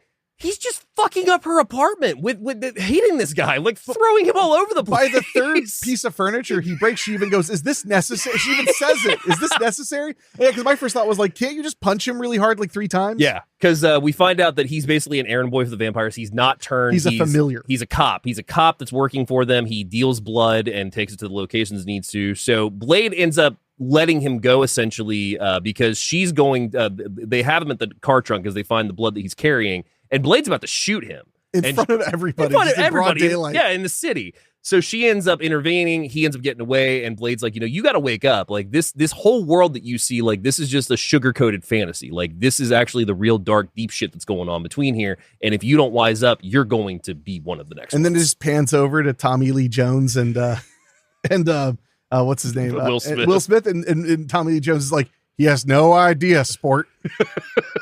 So Blade ends up trailing the cop, which I think his name's Kris, if I'm not mistaken. And they end up following him to another club because now Karen's just going to be working with him because she's like, well, I can't be safe unless you're with me at this point. Because I'm probably dead meat. Well, she's also pretty mad at him. She's like, I was bait, and he's like, get over it. Yeah, get over it. Get over it. So, so he ends up following him to another club, and this leads us to a scene where Deacon Frost we see him in the archives. Udo Kier's character comes up to him, and he's like, why are you translating the text? Like, it's a dead language. Like, no one can translate it. And Frost just has his headphones in, is ignoring him, and Udo Kier goes, damn it, Frost, I'm talking to you. Yeah, it's like, Dad, you don't get it, okay? And he ends up slapping him. Yeah. So, so if I'm remembering correctly, because this movie, it's great. Yeah. But it's basically Blade and this woman, and kind of like the undercurrent is she's going to become a vampire, and then also that Blade wants to kill all vampires. Yeah. And then the B story is basically the internal beef in the vampire world with Frost usurping power until they combine. Obviously, they're going to intersect. Forcefully combined. Quite a bit. So, so he ends up taking Blade to a place where you can access the archives. Yeah, so it takes him to this bar because he follows Krieger's his name, not Kris. Follows Krieger to this bar, which is there's a bunch of vampires that are out front. The valets are vampires, the doormen are vampires. Inside there's a vampire show going on. Yeah, which is creepy. Yeah, it's literally almost all Asian businessmen watching little two schoolgirls sing and rap. dance. Yeah. I felt ways. I was just like, okay. But they do point out that there's, like, they don't say it, but I mean, it's very clear that there's no real racial line with vampires. There's, because like in the leadership space, there are vampire leaders from all over the world. There's black ones, white ones. I didn't see a single Hispanic one. I think those are in the second movie. No, you know why? Too Catholic. You can't beat them. That's fair. So I'm proud now. So Krieger sees Blade, of course, and he starts running. Blade's right behind him. He ends up kicking his ass in the kitchen, and he's like, where are the archives? Like, where were you taking the blood to? And he's like, it's in the freezer. And Blade thinks he's fucking with him. Yeah. So he beats him up another time. He's like, no, man, I'm serious. So Blade opens the door, and we just see this cavern. Yeah, it just goes down into this Bruce Wayne level cave. Yeah. A barbarian cave. Yeah. So they end up following it down there, and that's when we run into Pearl, which is this gelatinous Jabba the Hutt-esque creature. Like, I don't like it's a larger bodied individual. David, my apologies. Please be careful. Words. Wait till you hear how they had to put Pearl in this movie in regards to the set design. Well, this was a disturbing scene. I remembered even as a kid because she's literally so big, that she can't get up, she can't walk or anything, and I'm assuming that they just feed her blood and while she sits there. Cut out plot element was children. It was like specifically like children. I thought you were gonna be like blood and lard. Like it was cut.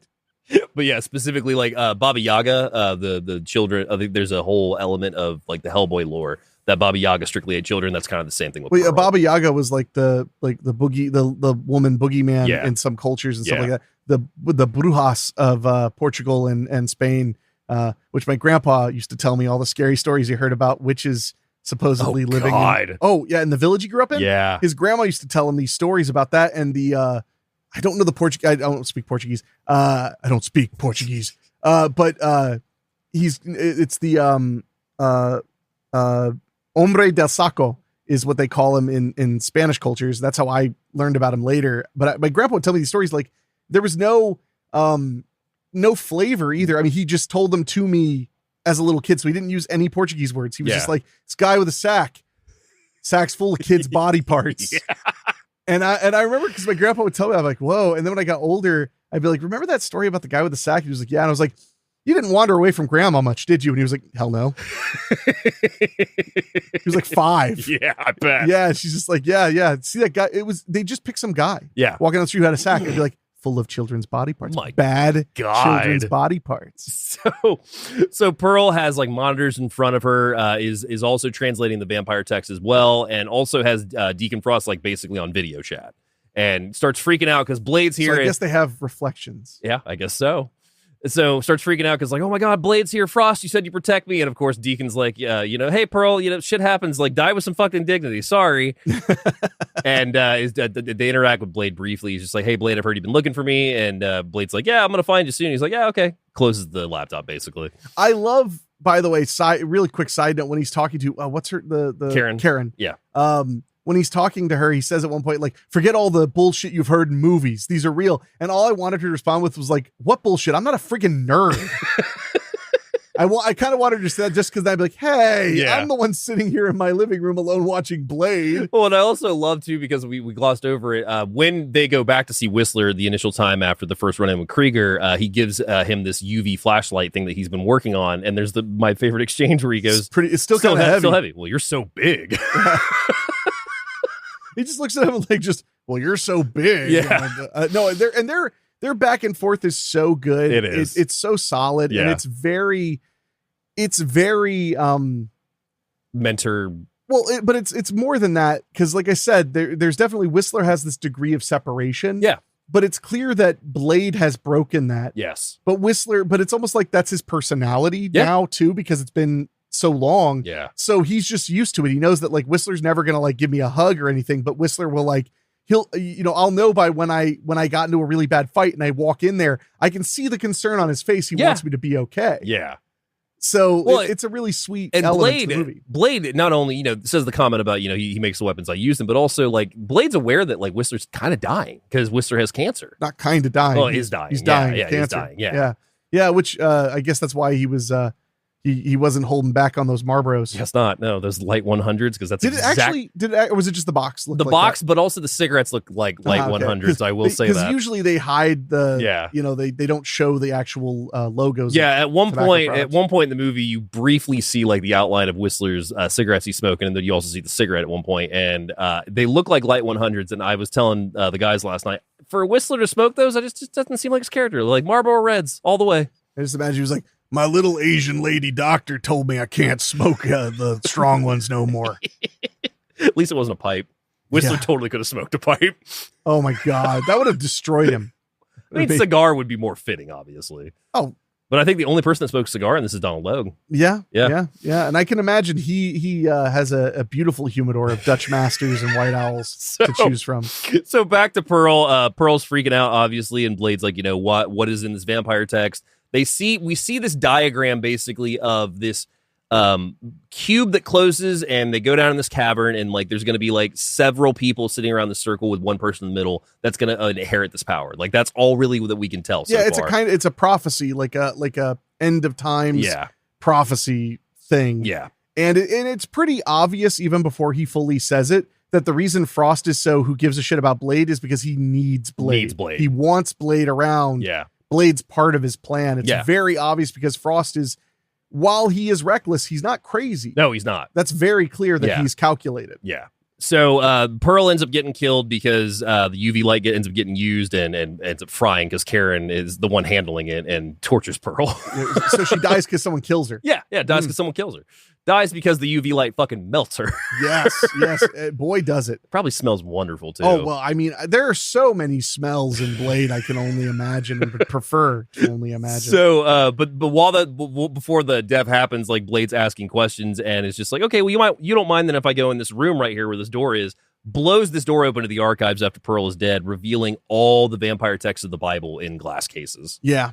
So they are right in the heart of all this.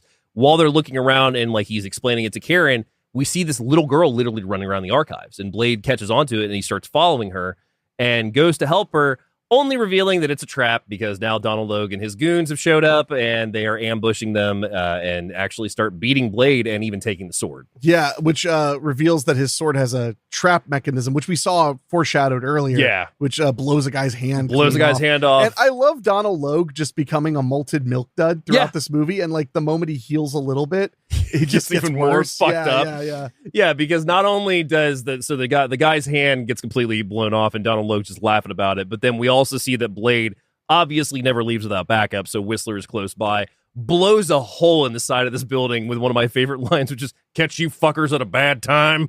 Well, and I love that the only things I know about Whistler are he has cancer, and he doesn't believe in cover. He does not. Anytime he's fighting, he stands in the middle of the room just shooting a shotgun. Yeah. So he just starts laying waste to the rest of Deacon's men and whatnot. Blade and Karen end up escaping out into this area that is a huge subway tunnel. So they are like grabbing the side of this, hugging the side of this as these trains are going by like every few seconds. And this leads into a chase with the other vampires coming after them. There's a whole fight that occurs between Donald Logue and Blade, but also we see Whistler go down into a manhole at one point, so he escapes fine. Very Ninja Turtles. Very Ninja Turtles. I wanted him to drop down. Do. So this also leads us to Blade literally taking Quinn, Donald Logue, running his head against the train as it goes past, only after he chopped his arm off again. Yeah. Donald Logue is highly memorable in this, and he keeps not dying. He just keeps getting really, really hurt. Yeah. And then not dying. So they end up jumping onto the back of the train with Blade grabbing the back of the train while holding on to Karen. Which was wow. Yeah. Which I love it too, because they don't show anything after that. He just grabs onto it and it's gone. Well, we see him whip a bit, which was what made me go, holy shit. It was really cool. Yeah. So Krieger ends up returning to Deacon Frost's hideout with injured Quinn, who is pissed off now at this point too.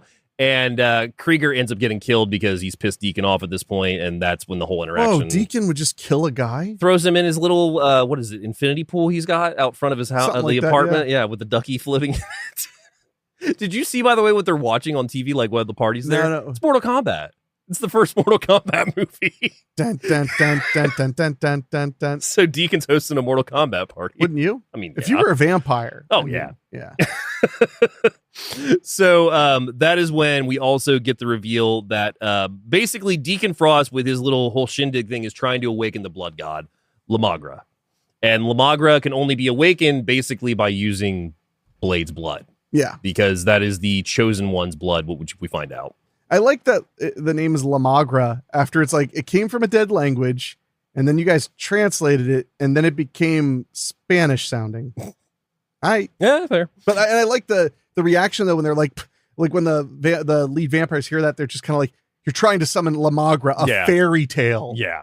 Which I thought that was just a really cool side note, is that it's like, oh yeah, people whisper about that, but nobody believes it. Yeah, well, because they also need the 12 pureblood vampires along with Blade for this ritual to go, which leads into Quinn being like, why are we keeping this guy alive? Like, why can't we just kill him? And he's like, I need Blade, and like, when the time comes, we'll kill Blade, but like, till now, just chill out.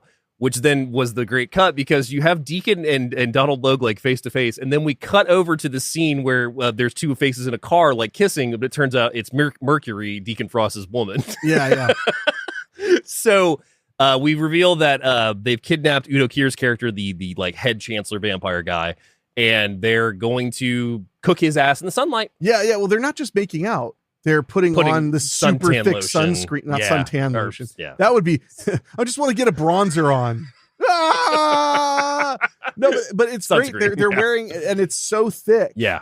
And it makes them look even more ghoulish, which is pretty cool. And this whole sequence where he kills Udo Kier is really interesting. He's just talking to him and then slowly starts undressing him, which is interesting. Well, not to mention he steals his fangs because he needs to have proof that he's in charge now. He rips his fangs, he defangs him, literally. Because Deacon is just like, how long has it been since you've seen a good sunset? Oh, that's right, you're a pureblood, like you've never seen a sunset. Had the pleasure. Well, guess what? We're gonna enjoy it together. Yeah. And he basically is like, Frost, like, you're never gonna win, and he's like, you just don't fucking get it. So he takes his teeth and they put on biker helmets and biker gear to protect themselves, while Udo Kier just opens the Ark of the Covenant when the sun hits him. He meltsplodes. Yeah, he meltsplodes. It's gross. Yes. And right around the same time, by the way, although it's not like a scene worth breaking up a ton. Yeah. Karen is with Blade, who's hurt, and he ends up injecting himself with a serum. And that's where we get full confirmation that he's a kind of vampire. Because she says, you're one of them. And he says, no, I'm something else. Well, because he, earlier in the movie, like very early on, he goes to see this guy that has the garlic shop and whatnot, like the Essence shop. And that's when we get the idea that he's like, you're a week early. And he's like, yeah, I need it already. He's like, I was afraid you'd get a tolerance. You'd build a tolerance. So he's injecting a kind of garlic serum himself. Yeah. And it seemed like what he injected himself with, that was like blood to give him power. Because we find out, very soon that Whistler found him. He was killing people when he was young. Homeless people, yeah. He was feeding on homeless. And Whistler ended up taking him under his wing and trying to figure out ways to help him not be a full-blown almost killed evil himself. vampire. Yeah. Well, and I'm sure he was ready to shit himself when he saw him walk in the daylight. Probably. Yeah, that would be the bad day when you're just like, I hunt vampires, and then one's just walking out of the 7-Eleven. You're like, fuck. Yeah. So yeah, we also get around this time that Karen, it's a hilarious scene because Karen's just like, I want to show you something. And she like puts this test together with dropping this one drop on this slide under the microscope, and Blade goes to look in the microscope completely. And she tells him like, step back. Step back. It's highly reactive. And he's like, and it looks down and it blows up. And Whistler is highly amused. Yes. Which I like that too, because it plays off the idea that Blade is a little comically serious. Yeah. By having that moment where even Whistler's like, yeah, should have listened to her, kid. And he's just like, this is a cure. And she's like, well, no, I thought maybe you could explode some vampire heads with it. I love that line. Not exactly. I figured you could explode some vampire heads with it. He's like, So this leads then to Blade going or to Deacon going to the board and basically tells them I'm in charge now at this point, and essentially kidnaps them from this point. Yeah. So for a change of pace, he starts kidnapping. Kidnap heavy movie, man. Yeah. So that is when Karen is confident, though, also with what she's doing with Whistler, that they are able to hopefully find a cure for Blade. But they don't know. Well, for her and hopefully Blade. And hopefully Blade. Yeah, for her specifically. Because she's so early in her infection, there's a higher likelihood it'll work. Well, and Whistler even says at one point, because she's in the bathroom and you can see that she's weak. And he's like, you don't look so good. And he goes to peel the Band-Aid back. And he's like, I guess we didn't catch it in enough time. I'm sorry. A day, maybe two. Yeah. So she is kind of down to the clock at this point. So this leads into Blade is walking the street looking for Deacon, gets like a spidey sense almost. Yeah, well, this is daylight. Yeah. He's in the daylight looking for Deacon Frost, and it gets like a spidey sense. And across the street, we see Deacon is, looking at him, but also has like a little girl that he's holding on to. And it's in Chinatown. Yeah. So here's the thing. I didn't get a sense of a spidey sense. Mm-hmm. What I got was that feeling. I could see that. Like you're being watched, hunted. Hunted, yeah. A Sonny Landham and Predator. The edit is just weird because like you have kind of like the and like zoom in and then it's just because he's across the street and they use, it's very Jaws, like they're using the passing trucks to like help kind of separate things and cut back and forth. Yeah. So, but I just got the sense that it was more that he just knew like something dangerous is watching me, and that's like built into you to know that. So Deacon is just like, wow, Blade, like I can't believe I'm in front of you, like he's kind of like a big fan, like kind of thing almost, and tells him that he wants to make a truce. He doesn't want to fight him. He doesn't want, he wants to be able to come together, and they can have this bond, and like he can use them, they can rule the human race together. And Blade straight up is just like, no, fuck you, dude. Well, and he's also pointing things like, what, you think the humans will ever accept you? Yeah, like I'm your shot at being accepted. Yeah, I'm the one person who would believe you're totally cool with me. Yeah. And even with the haircut.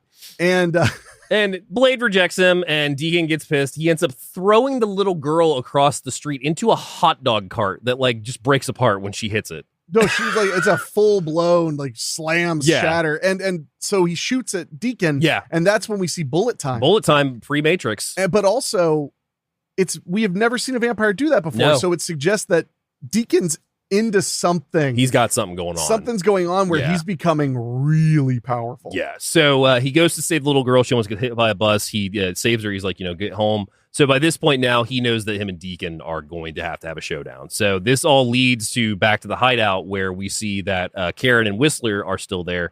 And unfortunately, Deacon and his men invade. And Whistler kicks some serious ass, but there's just too many of them. Fucking drops that gun from the top of that light, man. Yeah, it was one of those hanging fluorescents. Yeah. And it was just on top of it was a full-blown shotgun full of vampire killing rounds. Yeah. And he gets a couple. Karen even gets one too, but unfortunately Deacon and his men seize them. Yeah. So Blade ends up coming back. He comes back to see Whistler is covered by this bloody sheet, which I love because I found out in the trivia he actually is looking away because he was laughing every time he pulled it down. So that's why he's doing that. Like it has dramatic effect in the movie. Yeah, sure. But yeah, every time he went to do it, like either him or Kristofferson would start laughing, apparently. Okay. So, but yeah, Kristofferson's just like, they took Karen, I've been, I'm dead. So go ahead and give me your gun and then walk the fuck away is basically what he says. Yeah. And I love it too, because while Whistler's like explaining, like, you got to stop Deacon. He's got the pages, like he's going to summon at this point. Blade's just wiping the blood off his neck and like off these spots. Yeah. As he's talking and he's trying to convince him like maybe it'll be okay. Like, maybe these aren't so bad. And he's like, "No, man." Well, and the saddest, sweetest part. This is the scene that stuck with me forever after I first saw it. Yeah. Is he tells him, "Give me your gun," and he's like, "Now just walk away." Like he doesn't even want him to have to witness this. He's like, "You've seen enough." Yeah, walk the fuck away. Yeah. So he walks away. We hear the gunshot go off. We see the hand drop with the gun. So now Blade is assembling for the final showdown, and he's getting all his toys together, including a motorcycle that he ends up running into Deacon's building. But before we get to that, there's a whole early on at Deacon's party, we saw that he has this coffin bed thing that you were obsessed with last because it's like sci-fi. My only problem is it like lowers and locks. Yeah. And I was like, I get it's a coffin, but like, does it serve a purpose besides just being really cool? Yeah, in a white room. So, but this woman walked out and like put her hand on Deacon. We didn't really see much of her, but we just see a little bit of her early on. So then they're back at this penthouse. Karen's been kidnapped, obviously. And what? Kidnapping? Deacon's trying to like explain to her like, what's going on. And Karen has no being. She's just like, you're just like some 2-bit crime at this point. Like I don't crook. Yeah. Stupid. And so he's just like, no, I'm the head of the fucking food chain. And like, you're about to learn along with the rest of the world, like what my power can do. And right at this point, we hear that Blade is ambushing the building. He runs his motorcycle through the glass, starts taking out guards left and right, including using the blood exploders. So pops one into one guy's chest, one. Very late 90s CGI. Looking like Gushers commercials, though, as the vampires really explode. Do look like Gushers, yeah. Try the new Gushers Extreme Hemoglobin. So this ends up leading Blade into that room with that coffin. The coffin opens, revealing Blade's mom. Yeah, his mother's not dead after all. And also reveals that Deacon Frost was the one that turned his mother into a vampire and essentially created Blade. Which means basically they pulled a Burton's Batman. Yeah. They were like, whatever I do, I'll catch who killed my parents. Well, good news. The guy you're fighting did it. Did it, yeah. How convenient. How convenient. So naturally, Deacon and his men come in and ambush Blade. They kidnap Karen and Blade once again and take them to this huge temple at this point. Did they ever establish the idea or suggest in any way that Deacon made Blade on purpose? No. Because that I'm looking back on it, the chosen one element of it and everything. Because how long did he know? He might have known about this stuff for a long time. Yeah, it's entirely possible. And then also there's that whole part earlier where he says, like, I know everything about you, your mother, Whistler. Like, he's like, I'm a big fan. I know everything. And part of me's like, maybe maybe because he knew his starting point. Yeah.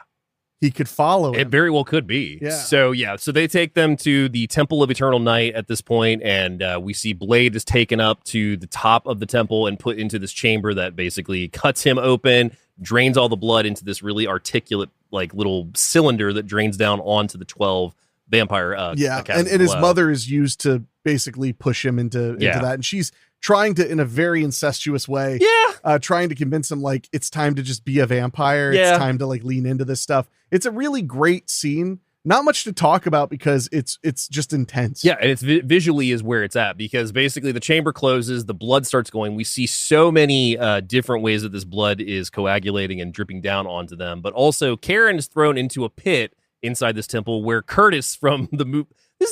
I like that scene, but like it's kind of a weird callback. Yeah, basically he'd been thrown into a pit where he's barely fed. He's a vampire zombie. Yeah. He'll eat anything, vampires, anything. And he comes at her, and then she climbs up, and that's it. Which is important to point out, though. He's been he was infected like 3 days ago. Yeah.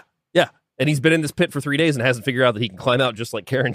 That was funny when she just kind of grabs a femur bone, knocks him down, and climbs out. But I also get why she was able to beat him. I mean, he's weak. Yeah. And they assume that she will not be able to carry her own because she's mostly human and a little tiny lady. But as I know, because of my mother, you don't underestimate a Karen. You don't. You do not. Karen.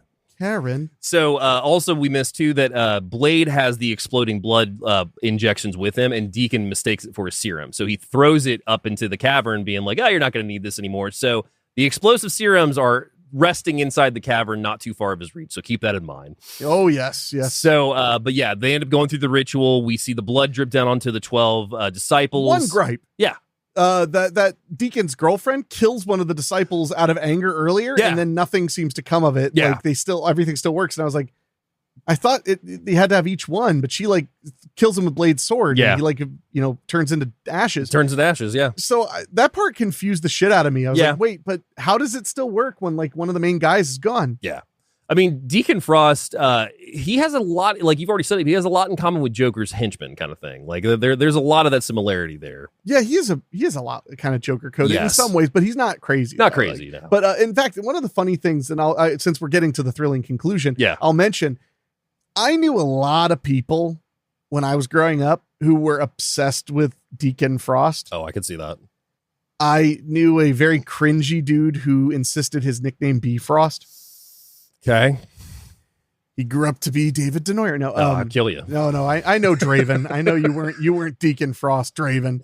No, but one thing about Deacon, he's not. I don't find him to be very cool.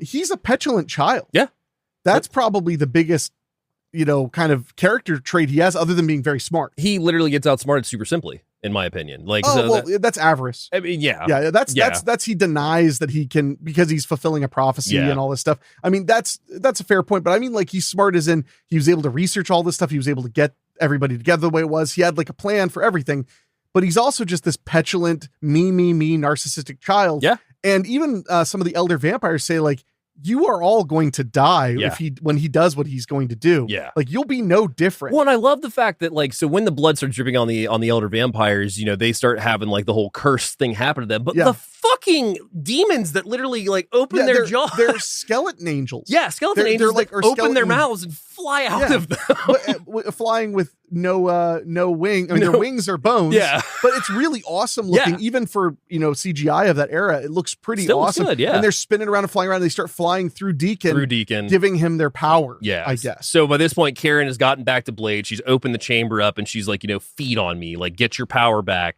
So Blade ends up, feeding on her. And by this point, Frost has completely transitioned into La Magra. Well, there's a great part where somebody goes, Frost? He goes, not anymore. Yeah. So, and of course, naturally with Blade being Blade, he has to shout Frost's name several times as he's trying to get to him. I kept imagining that like he'd like punch a guy and go, Frost, punch a guy, Frost, punch a guy, Frost. So it gets down to Frost, but at first Quinn has to come to him, which Quinn thinking that he can hit him with a knife and that's going to do the thing, whereas Blade just takes a line and decapitates him to get his sunglasses back as the techno music soars up. Damn right. Yeah. And once he puts the sunglasses on, you're like, it's time. Yeah. So he starts laying waste to Frostmen once again, and he's doing the sword tricks. Karen's also fighting Mercury upstairs, which she ends up having a really awesome kick and killing her ass. Yeah, she stick her and then kick it in deeper. Yeah. So, it's really cool. So yeah, Karen deals with Mercury, and eventually Frost and Blade have their face off, and Blade, apparently not realizing how powerful Frost is, goes to cut him in his arm, then cuts him at the waist, and we see the blood reconnect and come back, and Blade has the turnaround of what the fuck? He mouths the fuck? It. Yeah. Which when I saw that, I was like, for real? Yeah.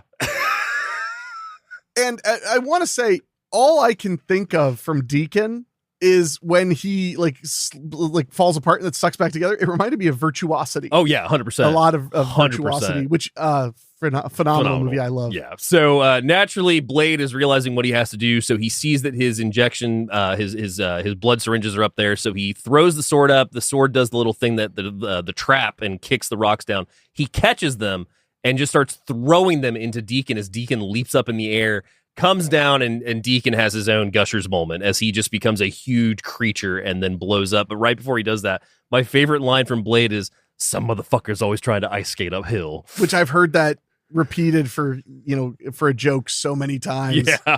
So Deacon fucking explodes, and that is the end of Deacon Frost. Blade and Karen leave the temple together, and then we cut to basically the epilogue, which is that Karen is like, let's get back to the hideout. We'll try the cure. And Blade's like, no, I've still got work to do. Go ahead. We forgot to mention, because it's so much happened in that little bit. When she says, like, I have this cure that will hopefully work, she has to warn him. She's like, you won't be even a Daywalker anymore. You would just be a human. Yeah. And that's why he's saying, like, I've got more work to do. Yeah.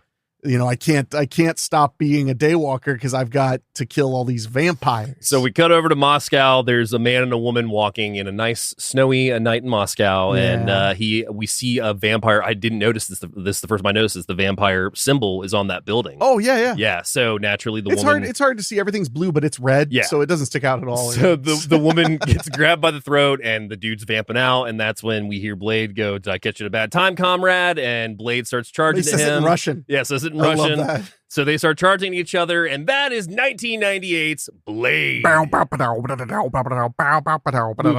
ass. No, it's like some of those later like Stallone movies. Yeah. It kicks ass to the point of being funny. Oh yeah. Like it's, at some point you're like, wow, this guy's such a badass that I'm laughing. Yeah. Like Cobra. There are multiple times where Stallone's so cool in that it's funny. It's not even cool anymore. It's hilarious. But I love Blade. I've always loved Snipes. I felt that he's I think even with how popular he was, I think he was still underrated. Oh yeah. I think that even when he was the most sought after movie star, he was still underrated. One of my all-time favorite roles of his is like one of his big outbreak roles is big breakout roles, Major League. Him as Willie Mays Hayes. Oh, no, he's hysterical. He's so good when he's subtle. Yeah. But Blade, he just owned it, down to the bone. Yeah. And I really was impressed because it had been a very long time since I saw Blade. Yeah. And I think I've only seen Blade 1. I've seen 2 as well, but I don't think I saw Blade Trinity, and I keep hearing, you're not missing anything. So I mean, we'll watch it at some point. Oh, sure. yes, we will. So would you like to guess what the budget was on Blade? 45. 45 on the nose, 45 million on the nose. No way. Yeah, 45 million on the nose. For the record, I did not cheat. Yeah. I would admit if I had knowledge. That was just guessed on the era and what they used to spend on blockbusters that weren't Terminator 2 or whatever. So and also like weirdly enough, the blockbusters that were somewhat of a surprise. I mean, Blade was going to be a big movie. Yeah, tended to not be the $100 million movies. Yeah. They tended to be still in that like safer realm. Target. Yeah. Wow, I can't believe I nailed it. Exactly. So yeah, 45 million on the nose. Opening weekend, which is August 23rd of 98, it goes and makes 17 million, grossing in U.S. and Canada 70 million, and ends up grossing worldwide 131 million dollars. Wow. So it was a hit. Well, and it's important to keep in mind in this era too, it probably made 4 million fucking buku on video. Well, and pay-per-view. Yeah. That's something people forget about. Yeah. But there used to be, you probably never ordered pay-per-view. Oh, we did. Patch Adams. No. We had to call the box in, and we had to have. And you had to wait till the time. Oh yeah. Wow. Okay. I thought you were too young. Nope. For that's that. how we saw Patch Adams. I remember one of my favorite times. They introduced this thing later on before on demand became a thing, where you would just pay and it would give you 24 hours of the channel that played the movie. I saw Spice World so many times in a 24-hour period. I just kept switching to the channel and going, I'll watch Spice World. Did you ever have, you had the scrambled, I'm guessing the scrambled at one point, so you could actually like hear the movie, but I was gonna say, that's except for the one channel everybody went to. That one, they didn't let the sound be on. No, they didn't let on that one. So body count's 88. Oh wow. The shooting starts in February 5th of 1997, wraps June 6th of 97. Hey, my birthday. Hey. Shot in Long Beach, Los Angeles, California, London, England, Moscow, Russia, and Vancouver, Canada. Wow. Blade first appeared in the comic The Tomb of Dracula number 10, which was July of 1973. In the comics, Blade's mother was a prostitute named Tara Brooks and was killed by Deacon Frost during Eric's birth. She never becomes a vampire, though. Well, that's at least that was always the convenience of the because I'm pretty sure Joker didn't kill Batman's parents in the comics ever. In the original Marvel comic storyline, the character of Blade was English, not American. Pip. When David S. Goyer first pitched the idea of doing a Blade movie, the executives of New Line felt there were only 3 actors who could possibly do the role: Wesley Snipes, Denzel Washington, and Lawrence Fishburne. But in Goyer's mind, Snipes was always the perfect choice for the character of Blade. Yeah, I think Denzel, it wouldn't work. Well, Denzel you would have to change it because he can play a badass, but he's always believable. Like I don't know if I've seen him go big. He goes big a little bit at the end of Ricochet, but that's really about it. I mean, big, I know. like being Blade or because like even when he's the Equalizer, he's still like you believe that he's a guy. And I mean, as far as Lawrence Fishburne goes, Fishburne has the chops. I mean, Deep Cover is a movie I cannot recommend enough if you want to see how good Fishburne can be. Yeah, I think that no offense to Fishburne, he's just not fit like that. Yeah. Like he's a big, tall, Yeah. tough guy. If Blade was meant to be the agile, like super martial arts guy, it's not Fishburne. Yeah. That's all. I mean, like if Blade were more like the Punisher, Yeah. then that would I work. could see Fishburne, but Blade is he's so acrobatic, and Snipes having his experience with martial arts, and Snipes is so clearly the one. You know who could have done it, but I mean, it was probably not the right time. Mario Van Peebles. I feel like Peebles could do a good Blade. I think in an alternate timeline where Blade only does 55 million at the box office, and then gets a direct to video sequel, it's Van Peebles in like 2001. And we'd be doing a podcast about like those Van Peebles ones are underrated. That's pretty good. That'd be us. Yeah. Pretty good, bud. Jet Li was offered the part of Deacon Frost, but opted to do Lethal Weapon 4 instead. Skeet Ulrich lobbied hard for the role of Deacon Frost, but eventually was turned down. Wow. Yeah. Skeet would have done all right. Skeet would have done fine. Yeah. Stephen Dorff modeled Frost on several other villains, especially Jack Nicholson's Joker in 1989 Batman. There is that part where he goes, wait till they get a load of vampire. Vampire me. Kris Kristofferson's character Whistler was created for Blade's cameo on Spider-Man, the animated series in 1994. He was liked so much by Marvel's CEO that he was adopted into the Marvel Universe. Wow. Yeah, so the Spider-Man, the cartoon is where he came from. Wow. Okay. Wesley Snipes was interested in doing a Blade movie adaptation of a movie adaptation of Black Panther comics when he was offered the project. He said that he was unfamiliar with Blade comics, seeing more of a connection to the blaxploitation heroes of the 1970s. I just approached him as this really cool character where I'd get to do martial arts and wear a leather suit, he said. I mean, and he nailed 100%. it. But I think that's what helped Blade so much, because in a time period where superhero movies were occasional hits. Yeah. You know, Batman was unusual. Superman was a thing until it wasn't so much. You know, really, Spider-Man was the first one to kind of break that mold after only Batman was able to really make it happen in the 90s. Oh, yeah. So I think that Blade not being an outwardly superhero and more just an action movie, I think that actually helped a lot. And it's a testament to Snipes. Yeah. Because I'm sure some people came into it going like, I read the comic. Yeah. But like our buddy Jeff, and that probably is That's the one person. Yeah. But so Snipes being able to look at that and be like, I'm a badass action star. I can make Blade awesome. Yeah. He did. He did. No, he absolutely did.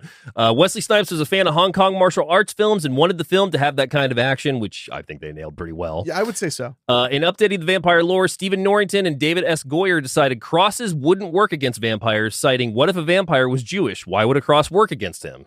And then John Carpenter was like, hold my dollar bill. Karen was originally going to be played by a white actress, but Wesley Snipes encouraged them to cast a black actress for the role. Stephen Norrington and David S. Goyer called the scene between Karen and Curtis a Melrose Place segment, placing a dull romantic segment in to lull the audience into false sense of security. The studio wanted to cut the scene, but creators fought for it, and it got the strongest reactions at test screenings. And it stayed in. Here's my take real quick on Karen being black. Yeah. I think that the reason that, I mean, aside from the actress is really good, obviously, but I think the reason that works is it really helps her remind him and the audience of his mother. Yeah, no, absolutely. A woman who was bitten and didn't want, as far as he knew, didn't want to be a vampire and then was lost to the world. No, it's a good tie. I really feel like that gave it that extra oomph where she never felt like just a love interest. In fact, she barely felt like a love interest in a lot of ways. Yeah. And I like that because Blade is way single-minded about killing all vampires. Oh, 100%. And no, that's one of the charms of him is that he just, that's what he does. That's what he does. Yeah. No, I mean, that's what he does. It's what he does well.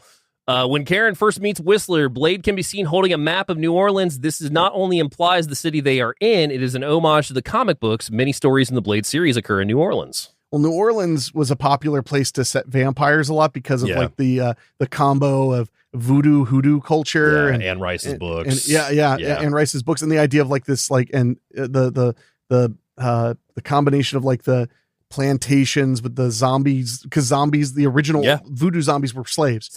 So there's a lot there that makes sense for, absolutely. and also it's just those big plantation mansions and swamps are just cool. Cemeteries that have the bodies above the ground. Yeah, and New Orleans, downtown New Orleans, like it's really cool looking. Yeah. There's a lot to that. Oh yeah, I mean, well, they put a fucking vampire in Red Dead. Well, I mean, they put a Nosferatu basically. Yeah, they put a Nosferatu. But it's all about that, and plus, I mean, it was New Orleans so good they put Bad Lieutenant there. I love the poor New Orleans. In the scene where Blade is chased to the subway train passing by, all the passengers are cardboard cutouts with special effects man among them. That's funny. Yeah. Okay. Stephen Norrington stated in the cause of Pearl's obese size was a creature gaining a cannibalistic lust for infants and children as he loves to eat their hearts. Ew. Yeah. Pearl was so large that the set had to be built around him. It was about 700 pounds of latex skin that had to be moved from a forklift. It took 4 people to perform, 1 at the head, 1 at each arm, 1 operating the feet. He's surrounded by the use of blood bags and debris, but originally they wanted dead children scattered around as well, seeing as Pearl was too big to move around easily and would need easy way. Gross. Ew. People don't think about enough what a massive change it was when silicone became a easy to use makeup option. When everything was made out of latex, things were really heavy. Oh yeah. Like crazy heavy. Yeah. A great many handheld shots were accomplished with a special anamorphic lens camera that also had single unit sound, the only one of its kind in the world. Single unit sound. Mm-hmm. That's what it says. I don't know what that means because they didn't record sound on film at that. I mean, that was a thing that stopped in the 60s. Take it up with Charles IMDb. I will. Chuck, I'm coming. Blade spins and leaps onto a ledge, but it was a tricky move. They shot nearly 10 takes, but each time his body bounced on the wall and he missed catching the thin ledge. They resolved the issue by having Snipes' stunt double stick the landing. Oh, I mean, that's what he's for. Yeah. The scene where Quinn attacks Karen in the hospital corridor features lots of screaming, but they knew something was wrong when Logue started screaming too. During the tussle, he felt his face, he fell face first onto the hard floor and completely dislodged his jaw. He had it broken in an accident years prior, and opening his mouth too wide and too fast caused it to unhinge. They were filming it in an abandoned hospital but had to rush to a real one. But I've got this guy who's dressed as a third-degree burn victim, essentially naked, running in with his jaw hanging down. The room cleared out pretty fast. Where was that? I mean, because I know they filmed, I'm assuming that the interiors are mostly Vancouver. That's what I'm guessing. Yeah. Wow, that's a hell of an afternoon. I was going to say if it was LA, a lot of them be like, yeah, you're making a movie. But in Vancouver, they're probably like, oh dear, what's all this then? Quinn originally had a much smaller role, but Donald Logue was so funny on set that his character was expanded and he was allowed to ad-lib a good portion of his dialogue, which you can tell if you know him. Oh, yeah. While discussing the character of Deacon Frost, Wesley Snipes described him as kind of a guy who ice skated uphill. Stephen Norrington and David S. Goyer loved the phrase so much, they worked it into the film. Nice. Wesley Snipes couldn't stop laughing at the scene where Blade tries to help a dying Whistler while wiping his extremely bloodied body with a small piece of gauze. It is a little silly. David S. Goyer explained in the DVD commentary that the scene where Karen touches Blade's sword was originally longer as she went on to discover a weird hybrid infant of some kind floating in a tank. It came with a jump scare, and Goyer said he thinks it would have scared the living shit out of the audiences, but New Line felt it was too horrible. The idea of them just having like a newborn in a tank, vampire or not, would be pretty weird. Yeah, I would say so. Dark. The scene where Karen and Deacon are talking about the cure for vampirism initially ran a bit longer and answered the question of how vampires would feed if everybody was turned into a vampire. They would keep some humans alive in a giant blood bags to harvest them. The bags can be seen in the doorway during the scene and later played an integral part in the plot of Blade Trinity, and also has an underlying plot structure for the movie Daybreakers from 2009, which I cannot recommend that movie enough. We all know you love Daybreakers. Daybreakers just has a great lore to it. Stan Lee originally had a cameo that was ultimately cut from the film. He played one of the cops that came into the blood club during the aftermath to discover Quinn's body on fire. He was like, this club is full of blood. A deleted conversation from the script explained how Blade's sword originally belonged to Whistler, who himself was part of a long line of vampire hunters. Michael Morbius was used as the main antagonist in Blade 2, but the idea was dropped when Marvel sold the character's rights to Artisan Entertainment to produce a standalone Morbius film. The vampire on the rooftop and the alternate ending in Morbius is played by director Stephen Norrington. Morbius eventually made his live-action debut in Morbius 2022, played by Jared Leto. Wow, so Artisan bought the rights and didn't do anything with it. Yeah. Because Morbius was a big part of the Spider-Man cartoon I watched. Yes. And that's where I first saw Blade in that cartoon. Yeah. The first cut of the film was 140 minutes long and had a disastrous test screening with audiences and heavy edits. Reshoots were implemented, which delayed the release date more than half a year. The most significant change was the addition of the final sword fight between Blade and Deacon Frost, which did not exist in the original version of the movie. Oh, wow. Yeah. Yeah, it needed that little punch. No, it definitely did. The original ending had Frost becoming La Magra and unleashing the blood tide, which washes over the city, turns everyone it touches into vampires. The film ended with the vampires winning, having caused the vampire apocalypse. It was set up for a proposed sequel where Blade and Karen would travel around hitting and destroying vampire food storage areas. The filmmakers didn't know if there was going to be a sequel, so it was changed. That's a lot. That's a very downer ending. Yeah. The movie has a surprising amount of similarities with The Matrix, 1999. Both feature a character who learns that really they live in a facade. It is, in fact, invisibly controlled by an outside force. There is a small underground group of fighters battling the invisible oppressors. The protagonist is dressed in a long trench coat, and the action leans heavily on martial arts. The hostage scene, around an hour and 12 minutes, even features a bullet-dodging moment similar to The Matrix famous bullet time scenes.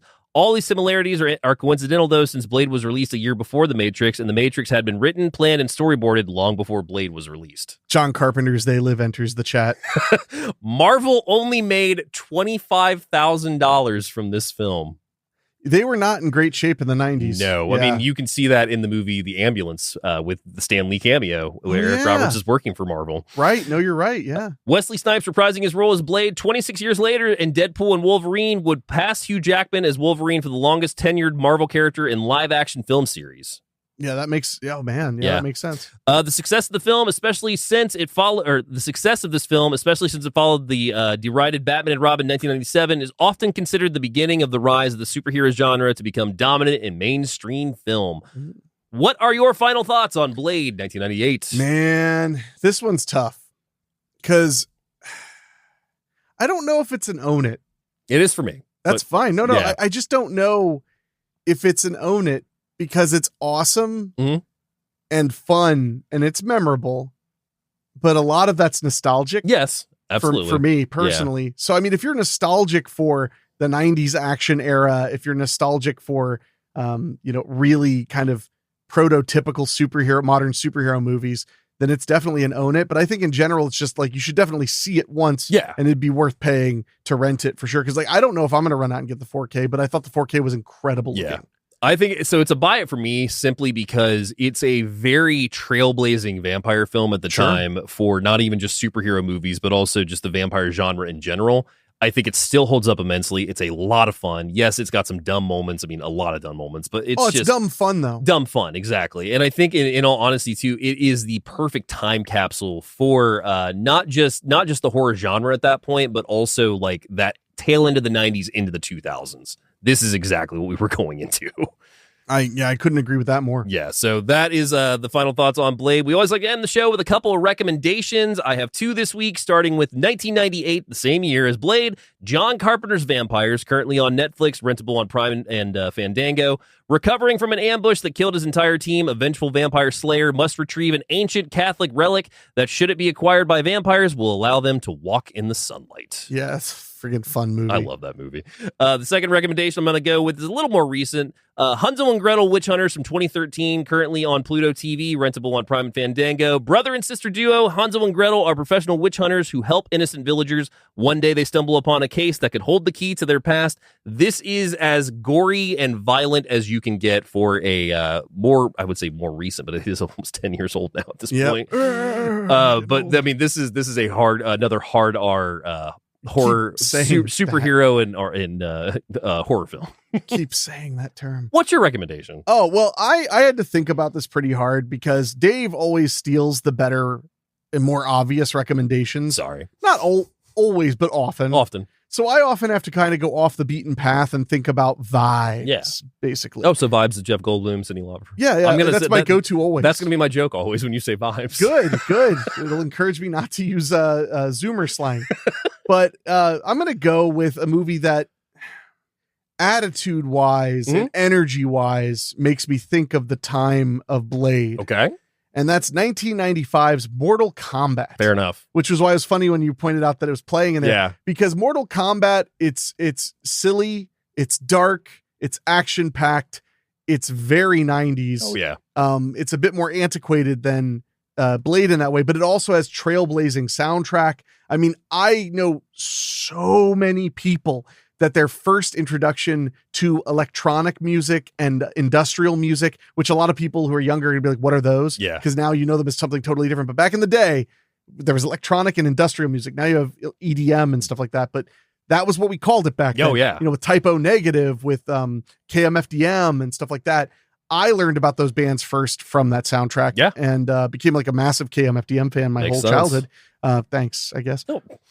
It's a good soundtrack. But no, it's a great soundtrack. And for those who somehow might not know what Mortal Kombat is, it's 3 martial artists are forced to battle demonic adversaries in another dimension with the fate of the world hanging in the balance. And it's on HBO Max right now. And I will piggyback off that. If you haven't seen the most recent Mortal Kombat, also a really good time. I really enjoyed it. And Yeah. the sequel's finally coming. Yes, it is. So do we have any emails this week? We might. We do. Ooh. But I want to remind you guys, you can send us an email at doyouevenmoviepod@gmail.com. That's doyouevenmoviepod@gmail.com. We love to hear from you guys. We have 2 emails Okay. this week. The first one is from Phil. Okay.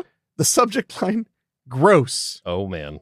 Just heard your talk about Together, and I was wondering, what's the grossest movies you've ever seen? Oh. I just experienced Human Hibachi, and well, I was grossed out. Also, have you seen Human Hibachi? I thought it was a trip and a half. Phil. Human Hibachi, I'm not familiar with, so I'm gonna look that up. Real quick. I don't know that one, surprisingly enough. One that always comes to my head is the movie that legitimately once almost made me nauseous. Is Peter Jackson's Brain Dead, aka Dead Alive. Really? Dead Alive has some really gross things in it. Yeah, when they're eating the ear and The vomiting. porridge scene. I mean, some of those early Jackson, like Bad Taste and Brain Dead, aka Dead Alive, are pretty heinous when it comes to like the content that are in those movies, and Yeah. pretty gruesome with the effects they have. Yeah, no, I agree with that. I'm not a very squeamish person. I never have been Yeah. very squeamish, but what makes me grossed out, I have a serious thing with cannibalism. Yes, you do. And if it's depicted a certain way, Yep. it really bothers me. It really makes me sick. Also, funny enough, not blood drinking, Mhm. blood sucking. Yeah. So like when Blade's like sucking on her neck, like it literally makes me squirm. The Yeah. idea of that makes me want to puke. Yeah. A guy who, watched Cannibal Holocaust while eating a Hungry Man dinner. You did. I did with a girl who also had a Hungry Man dinner. Yep. Even though I told her like, that's not for you. No, but, I don't get, very easily grossed out. It's definitely more context and the way I feel. Yeah. But as far as movies that are just gross, I mean, Society Yeah, absolutely. is very gross. Together. Together had some gross stuff. I thought it was, it was great. This is kind of, I mean, this is kind of a stretch, but like the 2 that come to mind are Bring Her Back and Talk to Me. Not so much gross, but like the brutality of like the knife scene and Bring Her Back. I think gross versus wince is a little different. Different, though. yeah. But yet you skip over the substance is very. I mean, the very substance gross. is very gross. But by the end of the substance, you just feel like you understand all bodily fluids. Yeah. So the one that I will mention, I've only seen it one time, and there's one. Oh God, I can't think about it right now because it's just making me nauseous. I think it's called The Last House in the Woods. It was a part of that either the After Dark Horror Fest films, or it's around that same time. It may not be that specific team or whatnot, but yeah, there's one that's like The Last House in the Woods. There is some really, really gross stuff in that movie. Sure. Well, and then there's stuff like Pink Flamingos is really gross because there's eating dog shit. feces. Yeah. So yeah, I mean, there's a lot of gross out movies, but yeah, most of them don't get to me. I mean, Necromantic has some stuff that Has really, and not just gross. the animal killing. Yeah. That one is pretty gross. friggin' gross. Yeah. Anything Anything that involves like bodily fluids is pretty nasty for me. Like the one I always think of is when they jerk off the dog in Van Wilder. Well, what about your love for those cat whatever. Oh, Cat 3? Cat 3 movies. Cat 3, they're pretty gruesome. For those who don't know, Cat 3 is a specific era of Chinese-ish. Hong Kong. A lot of them were Hong Kong and Macau. Yeah, it's Hong Kong extreme rated movies like violence, sex. The one that always comes to mind is The Untold Story, which is very gross. Has a huge thing with cannibalism. Has an entire scene of a family getting butchered. I mean, those movies are pretty extreme, but like those typically don't bother me too much, except for like the cannibal stuff, like you mentioned, like especially when he's cooking in the two movies. But yeah, I mean, there's a limit that I have, but like I don't get grossed out very easily either. But like there's certain things that will get to me. But yeah, the first, like I remember actually feeling nauseous during the first time I watched Brain Dead. Like the climax made me a little nauseous. This is one that grossed me out and shocked me. I almost forgot to mention this. Beyond the Darkness by Joe D'Amato. Oh yeah. From 1979. Yeah. That is a disgusting movie. And fantastic movie. It's because of the way human dismemberment is depicted. Yeah. And also, I want to honorable mention those later Fulci movies. Touch of Death. Touch of Death? Touch of Death. Yeah, that one's really disgusting. Anything they reuse a lot of that stuff in Cat in the Brain. Yeah. So Cat in the Brain has some serious gross outs too. Yeah. So thanks for that right before lunch. But thank you so much for writing in, man. Yeah. No, that's awesome. And reminder, do you even movie pod@gmail.com. Absolutely. This next one's from our buddy Patrick. Okay. And the headline or subject is movie tip. Okay. I don't know how many people know this, but if you have a library card, you can use apps such as Hoopla or Canopy to stream movies. That's how I was able to watch Captain Ron for free. Okay. Would like to recommend Monster Island on Shudder. I've heard of it. I haven't seen it yet, but I've heard it's fun. Yeah, I've heard good things about Monster Island on Shudder. Thank you, Patrick. No, we're going to say, and Hoopla, I've not used it, but I've licensed movies to Hoopla, and they do pay the filmmakers when you watch a free movie on Hoopla.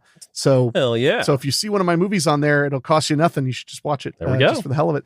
But no, that's a very good tip. A lot of people don't realize if you have a library card, you can sign up for those and watch tons of free movies. And you can also get a bunch of audiobooks too. I actually have that signed up. I forget the app for that, but I have that. Yeah. Which they let me use the digital library card. So I didn't even have to go to the library. I just filled in a thing. So I was like, well, that's just free then. So, but those are our emails. Again, do you even movie pod@gmail.com. We love to hear from you guys. We love to hear what you think of movies, suggestions, what we've talked about before. You can also go to doyouevenmovie.com. Yes. And contact us there and find all the information you could ever need about the program. Absolutely. So would you like to know what we are talking about next week as August, the dumping ground month, continues? You're going to say it whether I want you to or not. Yeah, well, after so many jokes of you know, there's no rules that a dog can't play basketball. I make that joke all the time. You do. Why don't we just go ahead and dissect that movie with 1997's Air Bud? Wow. And how many 90s movies have we done in a row? A lot. It's getting a little worrisome. I mean, the one after Air Bud's not, so at least there's that. Okay. So we got that. I'll believe you this time, but man, I haven't seen Air Bud in a long time. Well, and talk about timing. We just got the announcement that a meta Air Bud sequel is coming out late. You didn't know about this? I may have heard about it briefly. Oh, about how a kid finds a VHS of Air Bud and then finds a dog that can actually start like playing basketball is the plot for this movie. Okay. Yeah, The Return of Air Bud, I think is what it's called, or something like that. And Air Bud's on Disney Plus. Disney Plus, Fossum, rentable on Prime and Fandango as well. And I may or may not be coming to the show having watched, as of what's available right now, the entire Air Bud cinematic universe. You better have, because you promised it to me. I did, yes. And now that promise is known. Oh God, dude, you have no idea. So I will go through an entire history of what happens to Air Bud later sequels, including his children and the 9 Air Buddies movies that are available right now too. Oh yeah. So look forward to that while I've been hurting myself the last few weeks watching these movies. That is must listen podcasting, peak podcasting. Yes. They might just shut down the entire format after we do that. They'll be like, there's no Caesar wept. There were no more kingdoms to conquer. And I will say, I did mention it when I was going through his casting, but Kris Kristofferson did play one of the dogs in Air Bud, Snow Buddies. Of course he did. Yeah.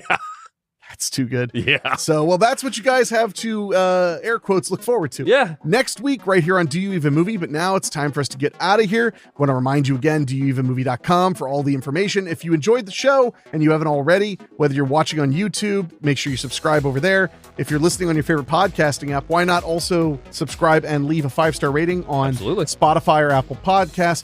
We also read all the comments on Spotify, so feel free to leave us a comment there, or on YouTube. We do try to get back to you guys. Got some interesting comments recently about the video of my sister getting her door taken away, or getting her room taken away. Oh yeah, well, they were just people sharing similar experiences. Yeah. Interesting stuff. Definitely. A little weird, a little good, yeah, a little whatever. So with that all being said, I guess all that's left to say is thank you guys so much for joining us. We hope to see you here next week. Yes. So all that's left to say is see you next Frost! Techno.